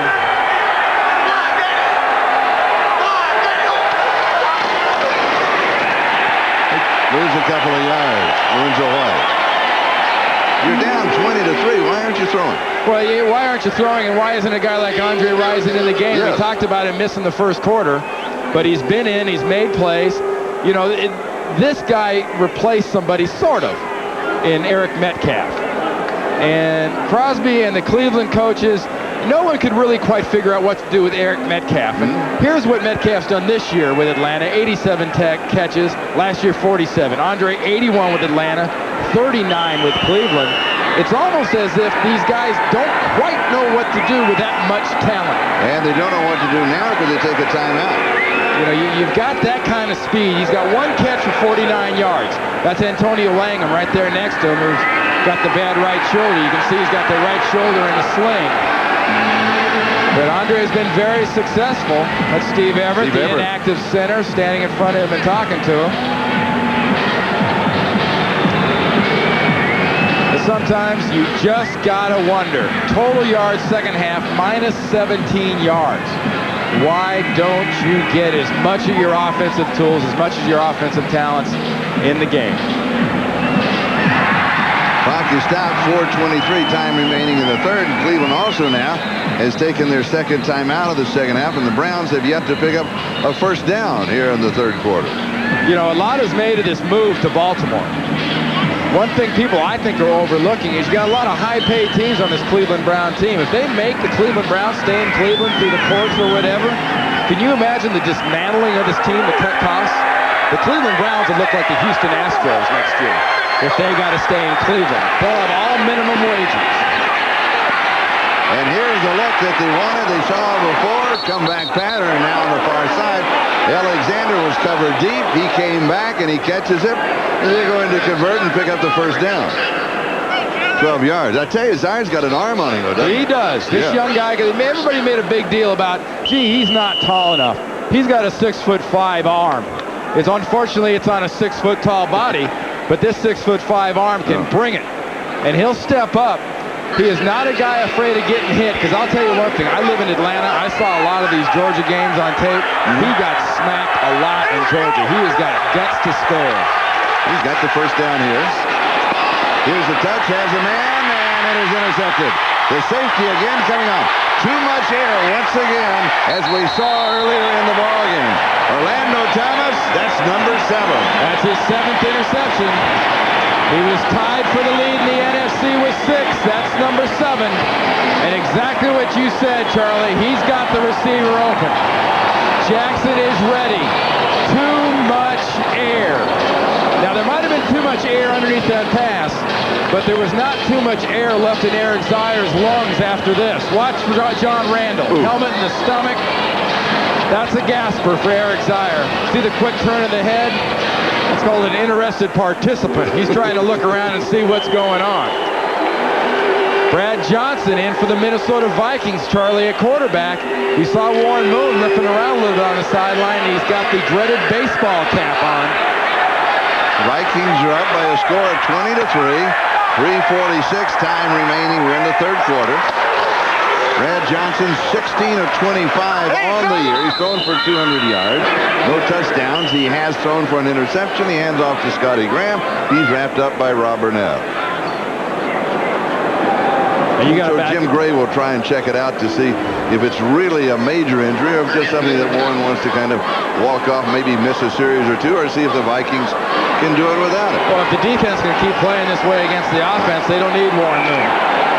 He can sit on the sidelines with those very impressive numbers. Remember that one interception was into coverage that Stephon Moore intercepted. Otherwise, Warren Moon's had a fairly flawless day.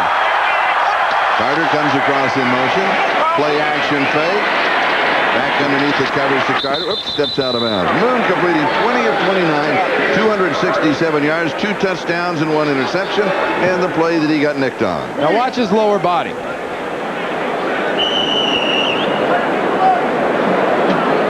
As they come in, upper body gets twisted, lower body stays the same. He just kind of gets just tweaked around like that. That's a 39-year-old body getting tweaked, too. Well, I don't know. He argued with me about playing up there in Edmonton. I said, you were in that cryogenic lab for those 5-6 years. In that deep freeze, you don't age as fast. He goes, no, I ran a lot more. I aged faster. No, I don't think so. You're not 39 to do the things that he does. That is not normal. Here's a screen, and we don't have a flag. Yeah, that is holding. Greg DeLong, who has a reception, his first in the NFL in the ball game. The intended receiver here, and he's going to get the foul. Dana Hall just comes up and holds him. I mean, talk about a guy that's not necessarily Pass interference, number 25, defense. Automatic first down. Dana DeLong dragging across. Dana Hall. Oh, he gets all over him. You want all over him? Or you want to smack our guy a little bit? Mr. Caldwell says, I'll be glad to smack yours. And he does something smart, though. He keeps the helmet below the shoulder, so he's not going to draw any penalties. I got news for you, Charlie. A lot of defensive guys are getting fined for that helmet-to-helmet contact. They can't stop that. They're trying. Well, at 12,000 a crack, I'd sure as heck start hitting guys lower. That's right. Timeout. He was out of time. He had a second, but that was about it on the play clock, and so they'll come over to the sideline for the conference. Now, while we have this brief moment, let's talk about tomorrow's games. The big one is Pittsburgh-Oakland. That's the game that you will see late. Another exciting doubleheader on NBC. Buffalo-St. Louis will be the marquee game of the early afternoon. Jets-New England, Indianapolis-Jacksonville, and then Pittsburgh-Oakland, Seattle-Denver. And, of course, the pregame show that we have talked about, the NFL on NBC, and that is something that is going to be very interesting.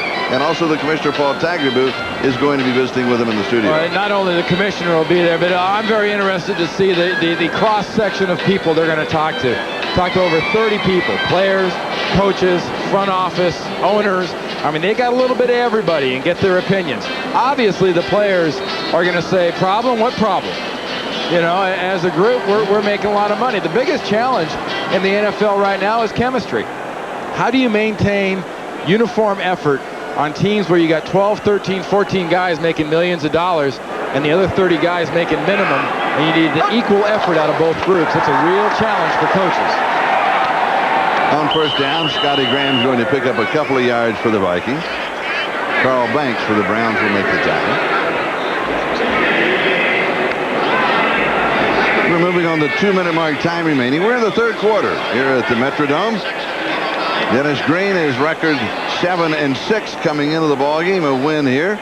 Obviously going to 8-6 with 2 games remaining. And they need to win all 3 to make the playoffs. They can lose one of them, but then even if they win all 3, they need some help. There are 5 scenarios. 3 of them have to work in their direction If they lose a game, it's a possibility that all 5 scenarios have to give them help. A little shovel pass right at the end of the play to Charles Evans. Caldwell was there. Well, you know, Dennis Green's been in this position before. Here's a guy that, you know, has had teams that have kind of stumbled along the last 3 years. I mean, look at 92, 9-3, and then they're 500. They need a desperate situation. These guys need motivation. Denny Green can motivate his team in December, and they're in a position, Charlie, you can throw formulas out the window. You really can. Formulas are for teams that worry about formulas. You know the best way to worry about formulas? Win the next 3 games. Then you figure that 10-6 you're in. Period. End of report.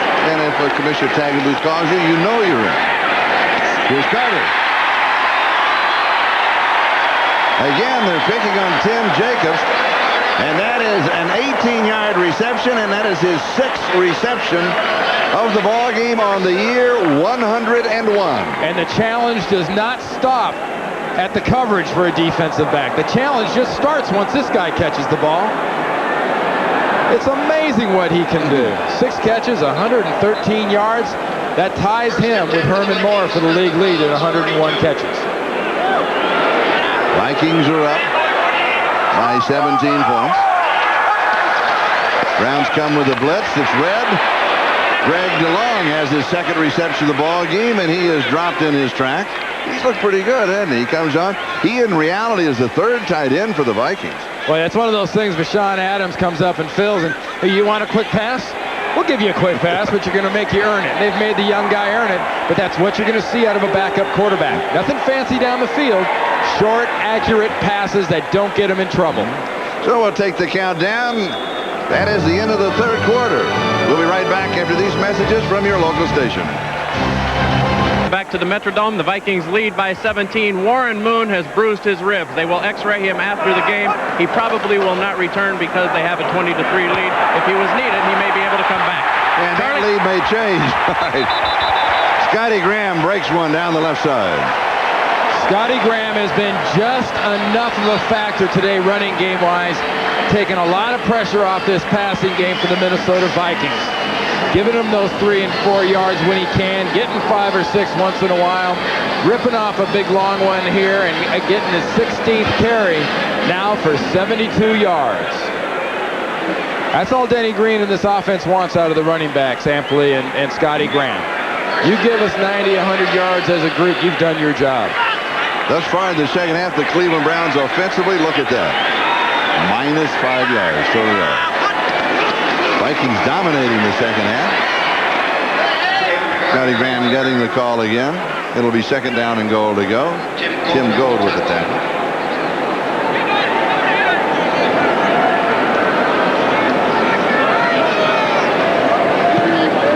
Well, nothing real fancy here from Denny Green's offense. Don't look for Brad Johnson to take any chances.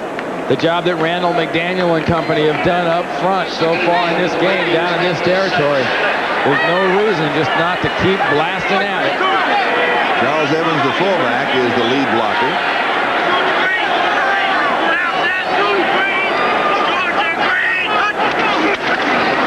Here's Scotty Graham hitting the backfield. Shakes it off. Good effort, 2-yard line. John Griffin, for the 2nd time in this drive, saves a tackle. John Jarek with a key block. It's kind of an interesting play right here. I mean, it was obviously effort. Watch Jarek right here, the right guard, kind of run up here and run in circles. Looks a little bit lost. Here is pure enthusiasm unchained. He doesn't quite know what to do with it yet, and he's trying to get out there and make something happen. But you run out there, you're that excited, you're that pumped up, and suddenly there's nobody to hit. 2-yard line, 3rd down goal to go. Nice job by Scotty Graham fighting right there.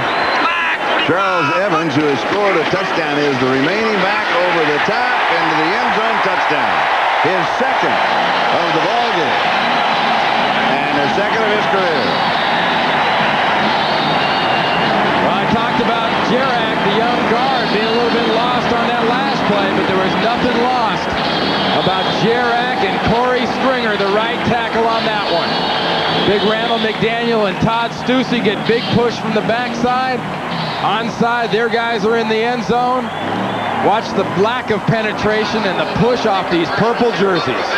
That is a dominant offensive play. 75-yard drive, 10 plays, quarterback by Brad Johnson. The extra point is good. Vikings are up 27-3. Look at McDaniel and Stussy. Talk about money. I'm Charlie Jones with Randy Cross. You're looking at Bill Belichick, the head coach of the Cleveland Browns. They trail now 27-3 with 12:59 time remaining in the ball game, and the Browns will have an opportunity here. It's going to be a blitz fest. They're going to come after Belichick's young quarterback, Zier, twofold on what they were doing before. McConnell from the 11-yard line. He gathers it in, and he is decked at the 22. Oh, we've had some good hits on the special team. That's Bobby Phillips. Now let's go down to Jim Gray. Jim has a report. All right, Charlie. Well, the word down here on the Vikings bench is Warren Moon has told the trainers that he believes he has cracked one of his ribs. Now, he also believes that he could play if he had to return today and next week. Once again, they will x-ray it, but Warren Moon is telling the trainers that he is in some severe pain and feels as though he has cracked one of his ribs. Charlie? Thank you, Jim. How can you play with a cracked rib? Either side is a significant injury for a quarterback. You see, watch him take the jersey off. See those rib pads? Those are supposed to protect the quarterback from doing it.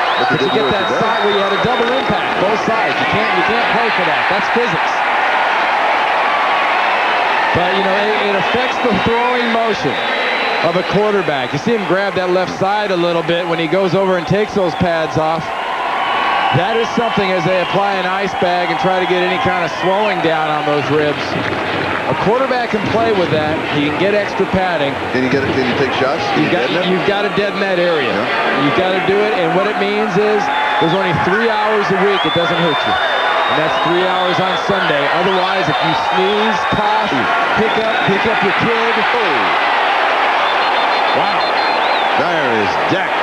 And he is down. Barker, and he's down. He's a tough one, though. I tell you what, this young guy's getting a chance to play. They can't keep him down. You know, this is the home of a guy that very similar body type-wise, Fran Tarkington. Very tough quarterback also. Not very big, like I mentioned. He's got a 6'5" arm and a 6'5" heart. But he turns him, Barker turns him into a speed bump.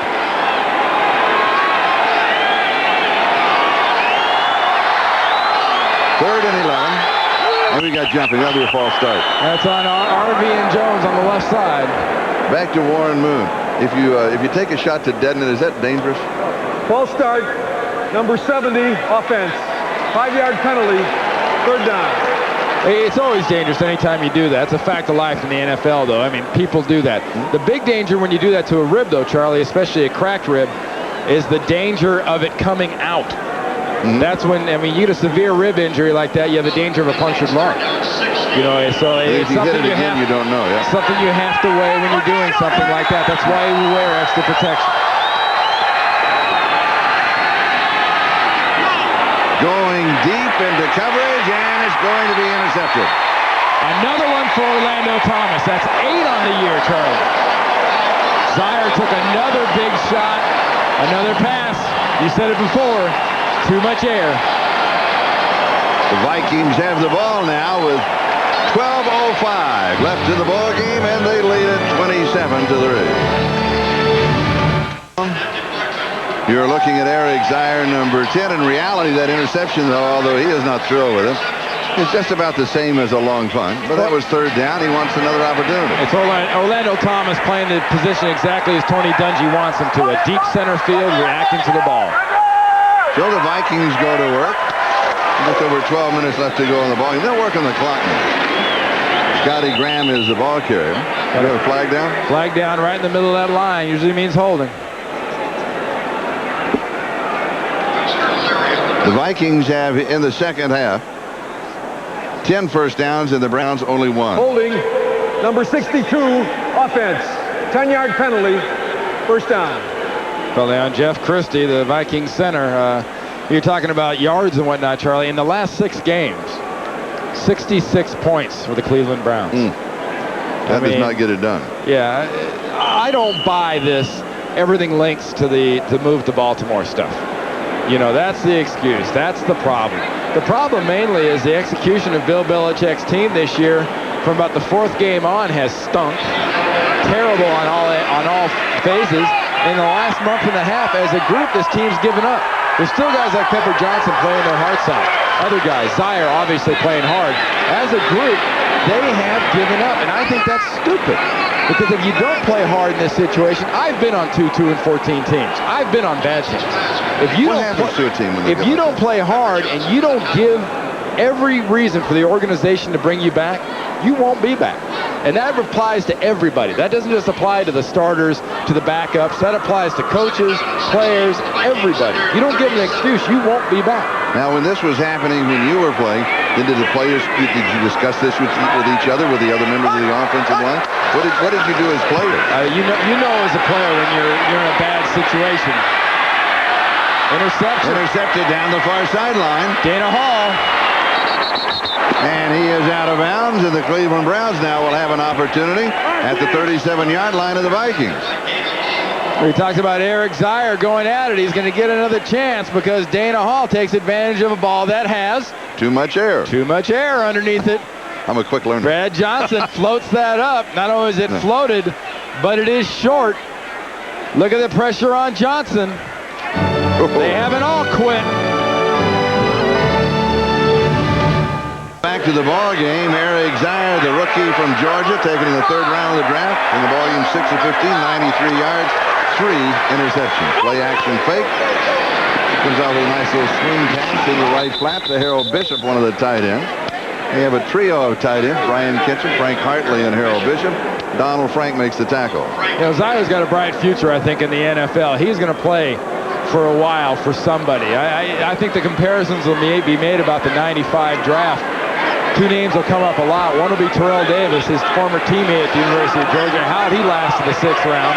Then you look around at some of the high-drafted quarterbacks and say, how did a guy like Eric Zier last as long as he did? Running game not there, and his buyer lose a yard.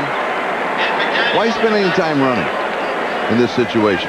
You're down 27-3. Don't you just throw every down? I think you absolutely throw every down, Charlie. Did you nod off? Did I lose you? No, I didn't even lose me a bit. Oh, you had that stunned expression like you were shaking your head. Some things teams do in some circumstances stun me. Why you're not trying every single play to go as far down the field, I don't care about the coverage. Score some points. Make something happen. Underneath the coverage, this will make something happen. There's some points. And there's some points, yeah. Ernest Biner into the end zone with his 4th touchdown of the year. The Browns make something happen. A 29-yard touchdown. Yeah, the old lull them to sleep with the run on 2nd down. Oh, how sneaky you are. And 3rd down, you throw it over the middle. Man-to-man coverage, spread them out with 3 wide receivers. Biner just puts on the steam here, and he's not going to be caught. And as expected in this situation, the Cleveland Browns will be going for 2. For 2. 27-9. 9:37. That is the time remaining in the ballgame. Remember the height of both Alexander and especially Michael Jackson, 81.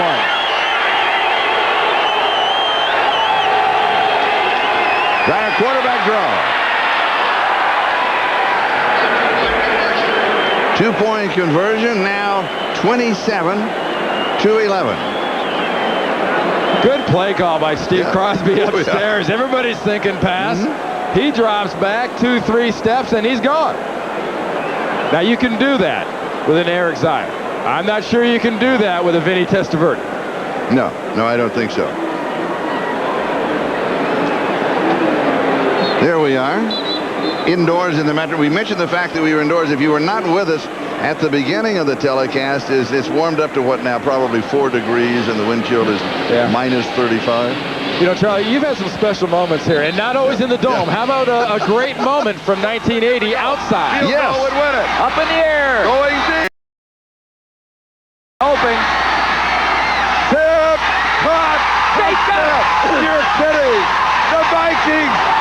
They win it. Time is run out. Minnesota. Now tell me the truth. Did they just put the Browns jerseys in for the Dallas Cowboys? Isn't that a team play? Isn't that that was another great moment in the history of Ahmad Rashad, who caught the Hail Mary. And And about that play, what Ahmad said is that when he went down, he trailed the pack. He said, because I've always known that if you get in the middle of it, knows what, but if you kind of hang around the edges, and that's what he did. He said, I was looking for the tip, hanging around the edges, and there it was. I got it, and I backed in, had it. Okay. All right. And they'll kick it away deep. 9:35, a lot of time remaining in the ballgame. And here's the return by David Palmer. So Palmer returns out to about the 29-yard line. And Ahmad said, he wasn't, when I talked to him about it, he wasn't as excited about that particular play that you think that he would be. But it was a great play. I'm curious, Charlie. I've sort of run off at the mouth at times today about Cleveland and everything else. You spent 36 years covering the AFC, the AFL. Cleveland, obviously, an old NFL team. But how do you feel about that? I mean, with your tradition in the game, how does that affect you? Well, I think it's a situation where everybody is right. I feel particularly sorry for the fans of the Cleveland Browns. And I remember the first time that I broadcast in Cleveland Stadium, and I went and I said I want to sit where Otto Graham was on the bench, where Paul Brown coached, and the great tradition and the fans that they have, and they're right. The Browns are Cleveland. There's no question about that. But then if you have a financial situation where you have an owner that if he's losing $20 million a year and can move and make $20 million a year, then that's a pure business decision. So you factor it all in. The sad part is that everybody is right and everybody is wrong. And only one group really loses. That's right. And that's those are the Cleveland Browns fans all over the United States. That's the interesting thing, is not necessarily the fans in Cleveland, but when we played in San Diego, wherever they go, and wherever we've had Cleveland on the road, is that they always have the fan clubs. So they've got, 200 and some odd fan clubs around the world. They have them all over Europe that follow them. And this is, they say Dallas is America's team, and that's not right. Cleveland is America. Well, America grew up with Paul Brown's led Cleveland, specifically a gentleman that's here today on the sidelines for the Cleveland Browns. Yes. Jim Brown was the Cleveland Browns. I grew up, and I thought that's who he was named after. It would not have been a bad choice. I used to see those great runs by that man right there, Jim Brown. And, as a youngster, I said, man, he's the only player. I want to be like him. He's the only guy he was so good they named a team after. And the thing that I remember is he was the first of the runners that was always slow to get up. Every play after he was hit, he would always get up very slow. So you never knew if he was hurt or not because he always got up like he was hurt. No, he was one of the great. Well, he got up slow because he knew Paul Brown was just going to give him the ball again. Yeah, that's right. He was in a hurry. No, there wasn't a tremendous amount of finesse. That's right.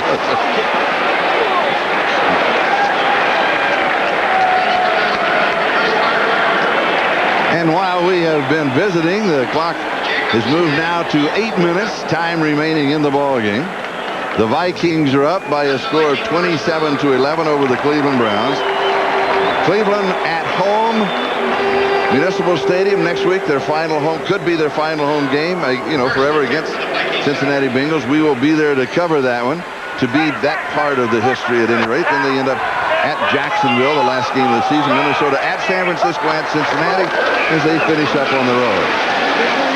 And the Vikings, meanwhile, certainly have their work cut out, not only playing at San Francisco and then at Cincinnati, but with the situation as far as Warren Moon is concerned. Because if he does have a broken rib, that changes everything they can do. Denny Green's concerns as the wild card race heats up.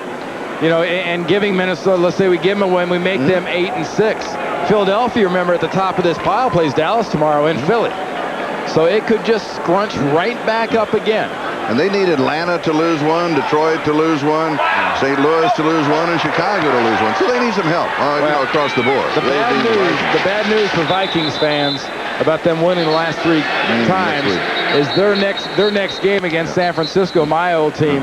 San Francisco needs to win because with Dallas's loss last week, suddenly they're talking about home field advantage there. They're talking about home field advantage in Green Bay. There's the remaining schedule that we were talking about. How good is San Francisco this year? I think they're very good. Denny Green brought up a great point to us yesterday when we talked to him. For the first time, I've heard an NFC coach and NFL coach talk about Dallas and San Francisco in sort of mortal terms. Instead of emphasizing the great talent and the unstoppable this and the unstoppable that, there are defined areas now teams believe they can beat those guys. I think that's what makes... great hit. Qadri Ismail wide open at the 50-yard line into Brown territory. And he's down. Yeah. Watch the hit come in from the back. Dana Hall, 25, former Washington Husky. And he gets jammed, both elbows. Good contact. We're talking about Dallas and San Francisco. People believe they can be beaten. Yes. That's why there's so much excitement in Green Bay. I think that's another reason why there's so much excitement about a team right now in the Pittsburgh Steelers. They're going to play tomorrow here on NBC against Oakland. If Pittsburgh can keep playing like they are, they're a legitimate Super Bowl team. Personally, I think a great Super Bowl at this point would be Pittsburgh and the San Francisco 49ers.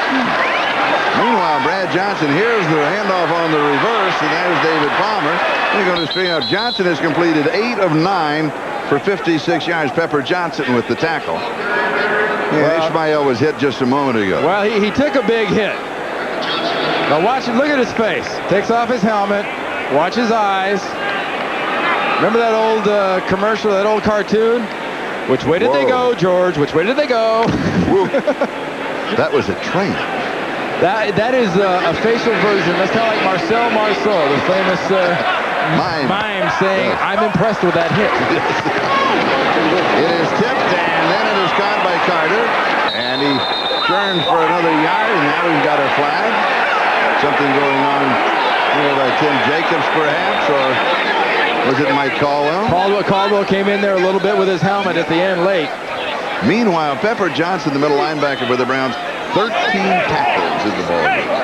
That's Pepper Johnson. I talked about it. It gets unnecessary roughness on number 56 defense. Mike Caldwell.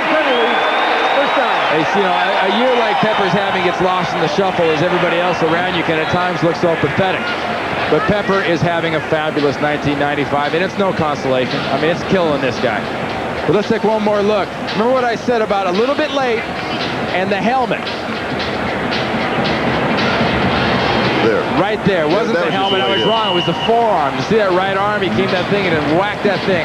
Why do you do that? Right into his side, into Chris Carter. It's frustration. It's pure frustration. That is a frustration taken out on an opponent, resulting in a penalty. It's dumb, but it's what a losing team does. Chris Carter, 8 receptions, 123 yards. Pepper Johnson. What is that tackle for him? 14. He is playing a great game.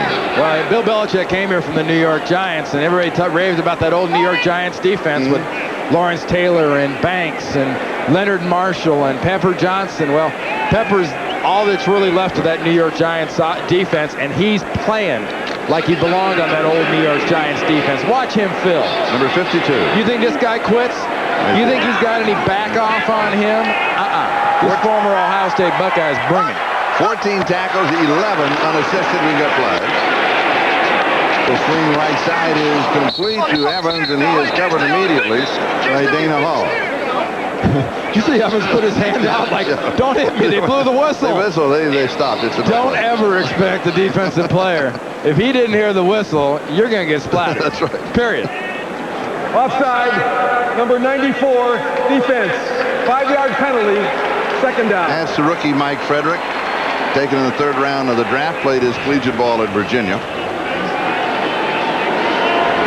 With all the bad weather that we have had here the last couple of days, day and a half, something like that, and the temperature in the -7 or 8 and the wind chill factor in the -40s or 50s, still a pretty good crowd here today. And, you know, maybe 20,000 no-shows out of some 64,000, so about 44,000 are here. Blitz. Here's the blitz right up the middle, and it worked. Dana Hall again. Yes. Saw him on the big hit on Ishmael. That was him before. He's got an interception, too. He's got an interception. Good play. Now, here's another guy. Here's a guy trying to impress people. Dana Hall isn't giving up. He's got an interception, too. He's got an interception. Good play. Now, here's another guy. Here's a guy trying to impress people. Dana Hall isn't giving up. Dana Hall is playing for 1996. That's got to be the battle cry of the Cleveland Browns, is 1996. And you remember the old thing when in the 50s, James Dean's movie, you're racing for pink slips? Yep. Well, these teams are kind of racing for pink slips in the NFL that have the bad losing records. The only thing, the pink slips isn't for the car, the pink slips for your job. Your career. Incomplete. Had a couple of men downfield. Ishmael and Carter, and they were both covered, so he throws it away. Going for a long one here. Gervais has hit from 23 and 28. He's hit from 51 this year. That's going to be in that neighborhood. Let's see exactly where they spot it. Perfect conditions, of course, indoors here at the Metrodome in Minneapolis. I sort of miss the old Met. I don't. I love the old. I played 3 or 4, minus a bunches kind of games there. 50-yard field goal attempt. If it comes back, he's going to get it. It doesn't quite make it. No. Well, it was almost there. It was a good effort. 3:13 left in the ballgame. 27-11 Vikings. You celebrate. Well, if you're Dennis Green, every time you win on your show, you play the drums. He has his own band, the Sunset Music Band. And we have a 5-star review on his band. Here's the screen. And it is incomplete. 1/2 a star. That's it. Get set for the big finish.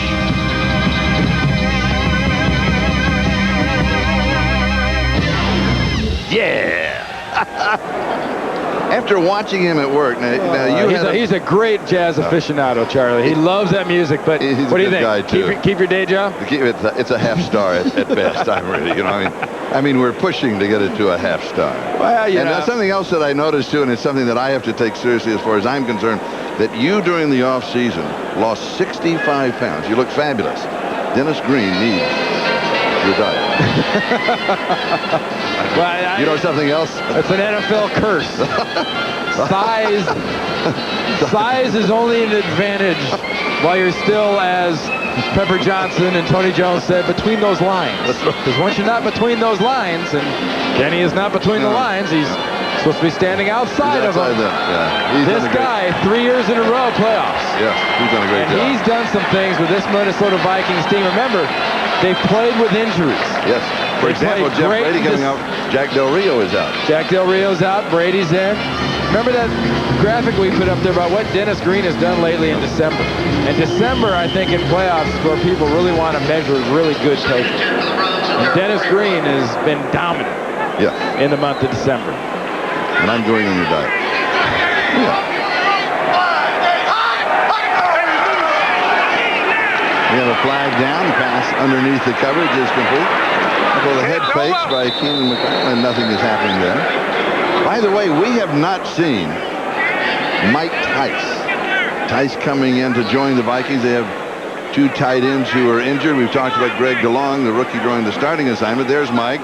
He said his wife told him the main thing is to keep your mouthpiece in because you have new teeth, and I don't want anything to hurt him. He had all his teeth redone, all the ones that were missing. So the biggest shock when he came to practice on Thursday was his first day of practice. He slapped his own.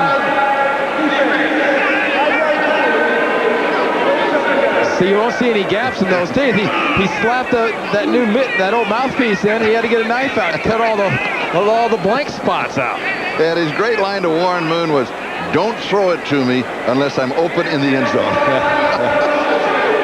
He's a good one. I like him. There's Warren.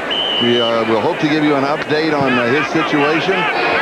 Obviously, the update is that Jim Gray, with time remaining, time permitting, have a chance to visit with him. What we've heard is that he feels that he has a broken rib. That's unofficial. We've not had the x-rays yet. Going deep, double coverage, and overthrown, incomplete.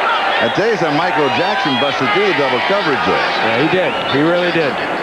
And Eric Zier threw that thing out. He's got an arm. He's got a very, very good arm. He's got a bright future in the NFL. This guy can play. He's very smart. And what he's seeing now as a rookie is a chance to really test his toughness. Because teams like Bill Cowher at Pittsburgh, Tony Dungy here in Minnesota, the list kind of goes on and on. When this young guy gets in there, they are going to come after him. And those 3 interceptions are basically a product of too much air. The ball staying in the air too long, and the timing is just not there, but that comes with experience. And he throws, this time underneath the coverage, completes the pass. As he goes to Keenan McCardle. Robert Griffith with the tackle. That'll come up just short of first down, Charlie, and little debate here. You go for it. Trailing 27-11. There's no need for a measure here. They're a full yard short. Yeah, what's the official timeout? Are they bringing the chains? This is called delaying the obvious. It's on the 50-yard line. Now, the other markers, you know, at least from this spot, seem to be the 49, be a yard away. Was it requested? Must be a request by Eric Zier, requesting Jerry Markbright to measure that one. Just a bit outside. Be sure to stay with us. Coming up next on NBC, the John R. Wooden Classic, presented by Prime Star. Charles O'Bannon defending NCAA champion UCLA Bruins. Battle of the highly touted Terrapins of Maryland. It's the John Wooden Classic, and is coming up next this afternoon here on NBC. My Bruins are off to a bit of a sputtering start this year, but boy, if you love basketball, watch UCLA. They have got some talent. They do. They really do. You know, they've got Bailey and O'Bannon from last year, Jelani McCoy, the young rookie. They got it all. I tell you, the sleeper school, though, is going to be University of Arkansas. They have a great recruiting, great freshman class. Dyer's in trouble. He'll be sacked. 4th down, and he's sacked. Can't be sacked on 4th down. Oh, the ball just goes up. Yeah, no, but you can't allow that to happen. You've got to get it in the air somewhere. He never had an opportunity. At the beginning of that pass play, Charlie, he was looking into the back of a bunch of big, tall, white jerseys of his offensive line. The Vikings got the push up front. And before he knew it, that big, white, jerseyed offensive line turned into a big, ugly, purple jersey defensive line. Because quarterbacks consider all defensive linemen ugly. Watch McDaniel, middle linebacker. That's called a read blitz. He sees Biner. Biner doesn't go out. He blitzes, and he goes ahead and gets him a little quarterback. And for the Vikings, that is their 5th sack of the ball game. They lead 27-11. 2:24 time remaining. And they'll be content. I've said this before just to work on the clock. Here's Bobby Phillips, rookie free agent from Virginia Union. That is his 9th carry of the year. He had 16 yards rushing coming into the ball game. No receptions on the year. We saw him make a mental mistake and a physical mistake on a kickoff earlier in the ball game. They'll take the countdown to the 2-minute warning. So we'll step aside. We'll be back in a moment. Vikings are up 27-11. Remaining, Minnesota leading Cleveland 27-11. And are you ready for this? Due to high winds, please use only the revolving doors when leaving the Metrodome today. You know you're in a sign bubble. of the times. You're in a bubble. That's right. Because I tell you what, if you try to open a normal door, it will spit you back inside so quick. That air comes chunking from outside. And remember, we told you, folks, 43 below zero outside. Good chill factor, yeah. That'll cut through you while it chunks you back. Here comes a blitz against the run. Bobby Phillips turns the corner, getting some playing time. He's out of bounds at the 35-yard line. He's probably the most excited player on the field right now. Give me that ball, let me run with it. Stevan Moore making up for a couple of sloppy jobs made tackling-wise. He brings a little veteran enthusiasm to the young guy who's got a little bounce. You know, you get this opportunity. These opportunities don't come very often. He's getting his shot to show he can play. Like we've talked about. The Cleveland Browns, a lot of their guys are getting a shot to prove they want to be here next year. Yes. First down for the Vikings. Bobby Phillips again. And another reminder that next week, Cleveland, their last home game, they'll be hosting Cincinnati. Randy and I will be there for that ball game. And Minnesota, they're on the road at San Francisco and then at Cincinnati. Andre Rison, you saw there, 1 catch for 49 yards. Kind of a mystery. It's a definite mystery. No mystery the performance of that guy there, Warren Moon, though. Good passing performance, maybe a little bit tainted by the fact that he seemed to report to Jim Gray that he felt he had a cracked rib. If that indeed is cracked, and believe me, when you crack and do anything with a rib, you think it's broken.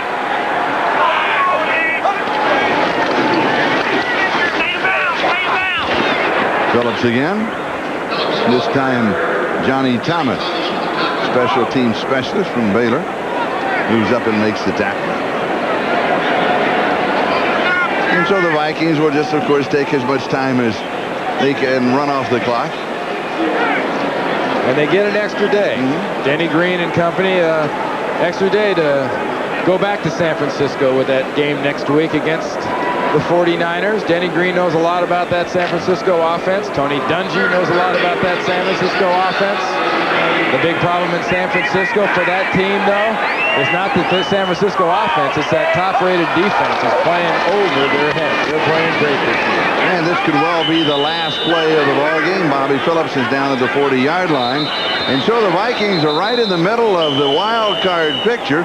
They do need some help, but they do make it interesting. We'll be back in a moment.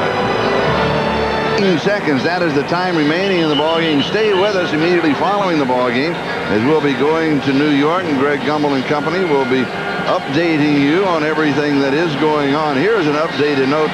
Total offense, total yards in the ball game. Cleveland 182 yards. Minnesota 432 yards of total offense. And only 31 of those yards. Remember we talked about the toughness? You know, Mike Ditka said these guys aren't mentally tough for Minnesota. Well, I think they came out and proved they were pretty tough. 31 yards offense for the Cleveland Browns in the second half without Vinny Testaverde out with that bruised hip. And Bobby Phillips will run out the clock.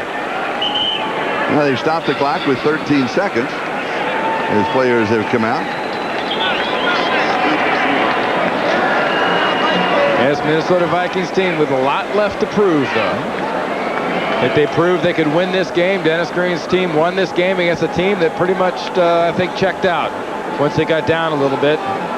Once Denny Green's team was managed to sort of put them away a little. Clock stopped on the change of possession. Browns have the ball. So they'll have one more desperate opportunity to see if they can put some points on the board. Now we saw the Minnesota Vikings do that years ago with Ahmad Rashad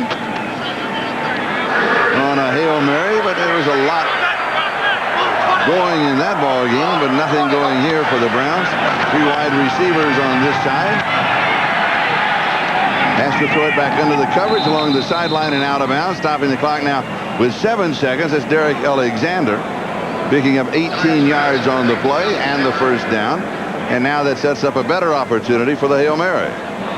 You have to be very careful with your young quarterback in this situation. You know, obviously, Bill Belichick and the Browns plan on Eric Zier being around this team, I think, for a while. He's a very solid quarterback. Here's a case where somebody can let down and your quarterback can take a heck of a shot.